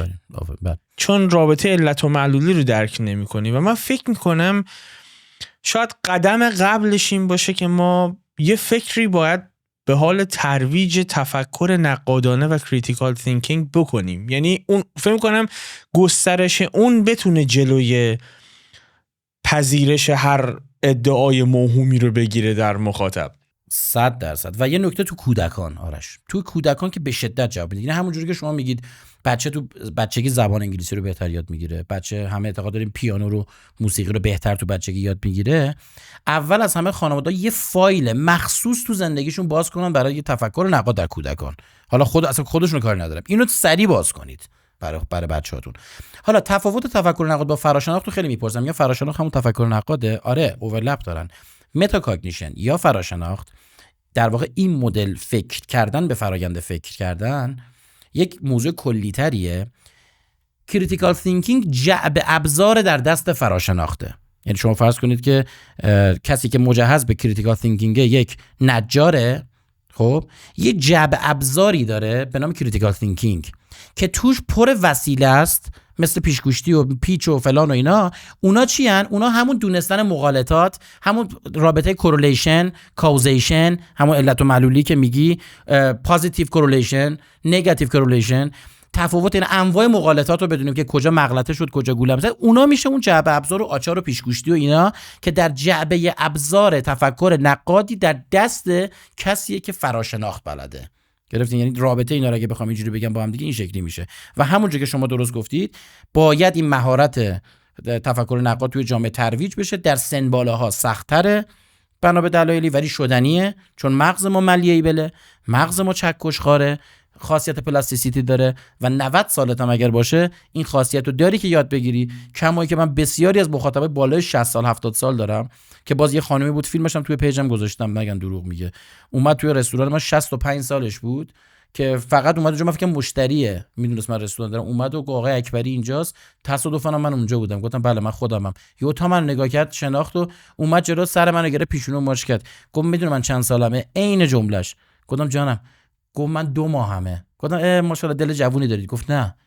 گفت من 2 ماهه که 65 سال خورده زندگی کردم، 2 ماهه که با این تفکر نقاد و اینا که آشنا شدم و فکر کردم به همه اعتقادات خرافی که داشتم و اینا همه رو واقعا گذاشتم کنار. و وقتی ازش پرسیدم گفتم که قشنگ نه فهمیده. گفت از میریش میخندید به باور خودش. نشوندمش اونجا یه پیتزا هم سفارش دادم، نشستیم با هم دیگه خوردیم و اینا. گفتم خب یه خورده تعریف کن ببینیم مادر چه جوریه.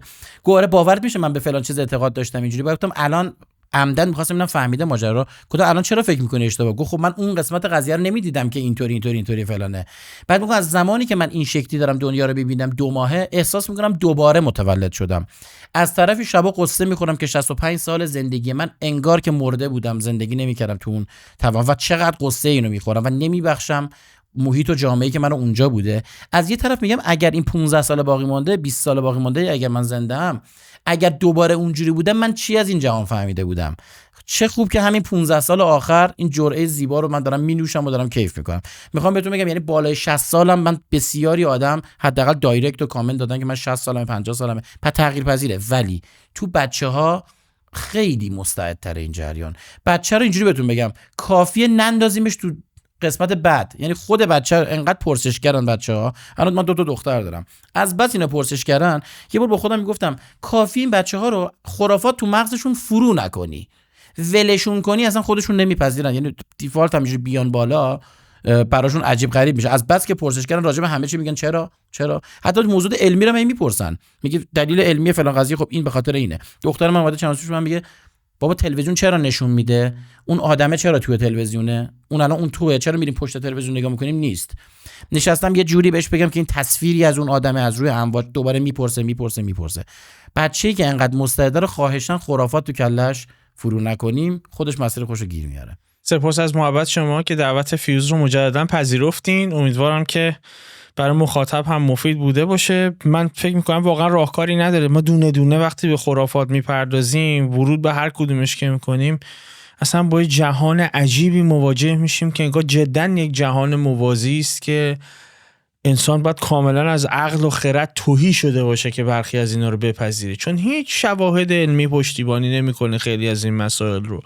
ولی عجیب اونجا هولناک اونجایی میشه که آدم‌ها اینا رو میپذیرن و خب تن در میدن به این تفکر که این در نوع خودش واقعا عجیب و هولناکه. یه چیز کوچیک اضافه کنم. خواهش می‌کنم. ببینید اشاره که کردی هر مدل خرافات درست ریشه‌های مشترکی مثل کانفرمیشن بایس داره تو خودش، یعنی اون تو سوگیر تاییدی، ولی انواعی از اون در واقع کاگنیتیو ارورها و کاگنیتیو بایاس های مغز ما بیشتر ما رو مستعد یه مدلش میکنن. خیلی خوبه که آدما بدونن در این نوع خرافات بیشتر کدوم باگ های مغز دخیله، در اون یکی نوع کدومش بیشتر دخیله. مثلا در توهم توطئه میشه یک برنامه مجزا فقط راجع به توهم توطئه بذاریم و اون هایپر اکتیو ایجنسی دیتکشن دیوایس رو معرفی بکنیم اونجا که اصلا این پدیده چیه و چرا ما رو مستعد توهم توطئه میکنه.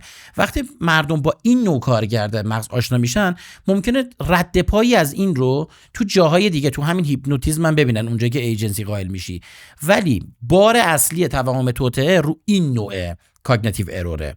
یا مثلا فرض بکن در رابطه با خود ESP میشه یه جلسه گذاشت، اصلا اینکه چرا خرافات در جمعیت شکل گرفت کارکرداشو درسته من یه 6 7 تاشو گفتم بهتون، خب اما مثلا تئوری EMT خودش نیازمنده به نظر من یک جلسه است که کاملا بشینیم راجع به EMT صحبت بکنیم به صورت کاملا تخصصی، خب که اصلا نظرمون راجع به همین خطای شناختی هم عوض میشه. یعنی از یک زاویه این فراشناخته، یعنی یه فراشناختی بیایم بتابونیم به خود خطای شناختی که اصلا چرا شکل گرفتن و چه کاربردی داشتن. مطمئنم بعد از این نظرتون راجع به خرافات هم عوض میشه. دیگه راجع به خرافات هم این شکلی فکر نمی‌کنیم که چیز خنده داریه. یعنی وقتی ریشه اون خطا رو متوجه میشیم که کجا چه کاربرد مفیدی برای زندگی بشر داشته و علتش این که بذاریم کنار چیه. بنابراین من فکر می‌کنم توهم توطئه میتونه یه جلسه داشته باشه، EMT میتونه خودش یه جلسه جدا باشه، فالگیرا و مباحث مربوط کول ریدینگ و هات ریدینگ یه جلسه جدا، یابندگان روح، جستجوگران روح که وجود داره، جن را میافتن تو این بیابونا، اونا دوچاره کدوم تنوعی از انواع در واقع این خطا میشن، هر یه دونهشو میشه جدا این کار انجام داد. اگر علاقه‌مند بودن دوستان و شما هم براتون زحمتی نبود، خیلی خوشحال میشم که 100 جلسه حتی این کار انجام بدیم، یک بایگانی داشته باشیم از اینکه هر کی خواست دیگه هر مدل خرافات رو خواست بره با ریشاش در واقع پیدا بکنه. من در خدمتتون هستم. مرسی از دعوتت، خیلی زحمت میکشی با اینکه یه کشور دیگه هستی، دوستان نمیدونم میدونن یا نه، تیم فیلم برداری میفرستی سر محل طرف، کلی ادیت داره فلان داره و جا داره که ازت واقعا تشکر کنم و این ممارست و ثبات قدم بودن تو توی این مسیر تجلیل میکنم. دم شما گرم. سپاس از مهر شما. من در حال انجام مسئولیت اجتماعیم هستم. احساس میکنم که همه ما این رو داریم، بسته به این که چقدر حساسیت بهش داریم، چقدر دسترسی داریم، چقدر توانش رو داریم که انجامش بدیم و به هر حال منابع متعددی هم میخواد واقعیتش. ولی فکر نمیکنم که کار ویژه‌ای میکنیم تو فیوز و با عشق و علاقه این کارو میکنم جدا، چون احساس میکنم اگر بتونم رو مخاطب تاثیر مثبتی داشته باشم، هر چند کم هر چند قلیل، باز نقش اون تغییر رو در جامعه به وضوح میشه حس کرد و میشه دیدش، قابل رصد هست. من ستایشت میکنم و امیدوارم مردم بفهمن که نیاز، ببینید به هر نیاز مالی وجود داره. خب من کار ندارم این برنامه ادیت کردنش، تولیدش، اونم مخصوصا دیگه توی کشور دیگه داره انجام میشه این کارا، هزینه داره برای این شخص. درآمد یوتیوبش قطعا اونقدی نیستش که بتونه و ممکنه بعد از یه مدت خسته شه. دوستانی که میتونن کمک بکنن، این از من نخواسته بود، وجدانن از من نخواسته بود، من از خودم دارم میگم فعلا. شاید هم ناراحت شه بگه اصلا چرا هم حرفی رو زدی. من فکر می‌کنم دوستانی که میتونن کمک کنن، آیا روشی برای کمک برات وجود داره یا نداره، اما حداقل به سهم خودم تو این بخش قضیه هر تعداد برنامه‌ای که بخوای در خدمت هستم. هر کسی رو که در واقع از دوستان من، ارتباطات من نیاز داشته باشه توی این برنامه، من اون ریش اون وسط میذارم، گرو یا اعتبار رو وسط میذارم، از اون فرد خواهش میکنم که تو برنامه بیاد. یعنی در واقع این شکلی از دو جهت من میتونم که در خدمتت باشم. شما محبت دارید به من. حالا سازوکار ممبرشیپ رو احتمالاً توی کانال فعال میکنیم. اسپانسر پرمهری هم ما داریم که هوای فیوز رو داره و خب خودش هم دغدغه اجتماعی داره. البته پشتیبانی میکنیم و خب استقبال هم میکنیم از جذب اسپانسر. مسئله بعدی ما اینه که ما اینجا قرار نیست تبلیغات بکنیم، ما دغدغه اجتماعی داریم و حتی اگر کسی میخواد بیاد به مجموعه بپیونده، حتی به عنوان اسپانسر یا حتی میخواد کمک مالی به مجموعه بکنه، برای من مهمه که حتما 100 پشت رو رصد میکنم که حتما دغدغه اجتماعی داشته باشه، چون استاندارد صندلی فیوز برای ما مهمه که بتونیم همیشه انقدر بالا نگهش داریم و مهمانی روش بشینه که از گفتگوی ما چیزی نصیب به مخاطب هم بشه، بتونیم دفاع بکنیم از گفتگومون. ببین خود این جلسه کلی آموزش به همراه داشته. فرد حتی اگر فکر کنه 2 ساعت کلاس آموزشی علمی رفته، یاد گرفته، پول 2 ساعت کلاسش رو بخواد پرداخت بکنه، یه همچین کلاسی رو حتی تو خود ایران مثلا چه میدونم باید بره $100 بده به فرض، داخل 5 میلیون تومان باید بابت یه همچین کلاسی و یه همچین مطالبی رو باید پرداخت کنه. اگر این رو دید نمیخواد اونقدر، شاید مثلا چه میدونم $1 $2 هم شاید 1/100 اون مبلغ، این رو در واقع باعث بشه که کمک بشه. مجموعه اینا شاید رو هم دیگه وقتی تعداد زیادی باشه برای شما معنی دار باشه. من به نظرم اگه هم چیزی امکان داره حالا فعالش بکن. مرسی دیگه، وقتتون نمیگیرم. حتما فعالش میکنیم. اتفاقا در پی اینم هستیم که داخل ایران هم استودیومون رو تجهیز بکنیم که مخاطب درگیر این تماس‌های دورادور ما نشه. خب به حال دیلی هست، سختی‌های خودش هم داره. کیفیت معمولا گفتگوهای غیر حضوریمون هم از لحاظ بصری و سمعی ممکنه به اندازه کیفیت‌های حضوریمون نباشه و همین دلیل در پی این هستیم که اتفاقا تهران هم یک استودیو تأسیس کنیم. سپاس از مهر شما که دعوت فیوز رو مجددا پذیرفتید. و در انتها 3 پرسش دارم که امیدوارم خود آقای طاهری بهشون پاسخ بده اگر این گفتگو رو میبینه، که فکر میکنم ببینه، یا اگر از پیروانش هستید و خودتون رو در قامتی میدونید که به این پرسش ها پاسخ دقیق بدید. 1. اگر فرادرمانی واقعا در درمان بیماری ها مؤثر هست، چرا هیچ آزمایش بالینی یا پژوهش علمی داوری شده‌ای برای ارزیابی این تأثیر انجام نشده؟ حتی 1 عدد. 2. ادعا میکنید که این شبکه شعور کیهانی رو میشه برای درمان ازش استفاده کرد. خب توضیح بدید که مکانیزم دقیق و قابل آزمونش چیه؟ یعنی چطور میشه وجود چنین شبکه‌ای از شعور کیهانی رو در سطح آزمایشگاهی تأیید کرد؟ این پاسخ رو نمیپذیرم که معمولاً این آرگومنت رو دارید که خب یعنی هر چیزی رو که نمیبینیم یعنی نیست، اگر گرانش رو نمیبینیم یعنی نیست. نه، این مغلطه‌ای بیش نیست. گرانش رو نمیبینیم ولی قابل سنجش و قابل اندازه‌گیری است. امواج الکترومغناطیس رو هم نمیبینیم ولی قابل سنجش و قابل اندازه‌گیری است. 3. بسیاری از ادعاهایی که در عرفان حلقه ما شاهدش هستیم در تضاد با قوانین شناخته شده زیست شناسی و فیزیک است. احتمالاً ادعای شما اینه که مدعیاتتون فراتر از علم موجوده. اگه بدون هیچ استدلالی مفروض هم باشه برای ما که بپذیریم بله فراتر از علم موجوده، سوال پیش میاد چرا تا الان جامعه علمی به این کشف عجیب و غریب و بزرگ شما هیچ واکنشی نشون نداده؟ منتظر پاسخ هستم. فیوز هفته بعد رو هم از دست ندید. به زودی میبینمتون. بدرود.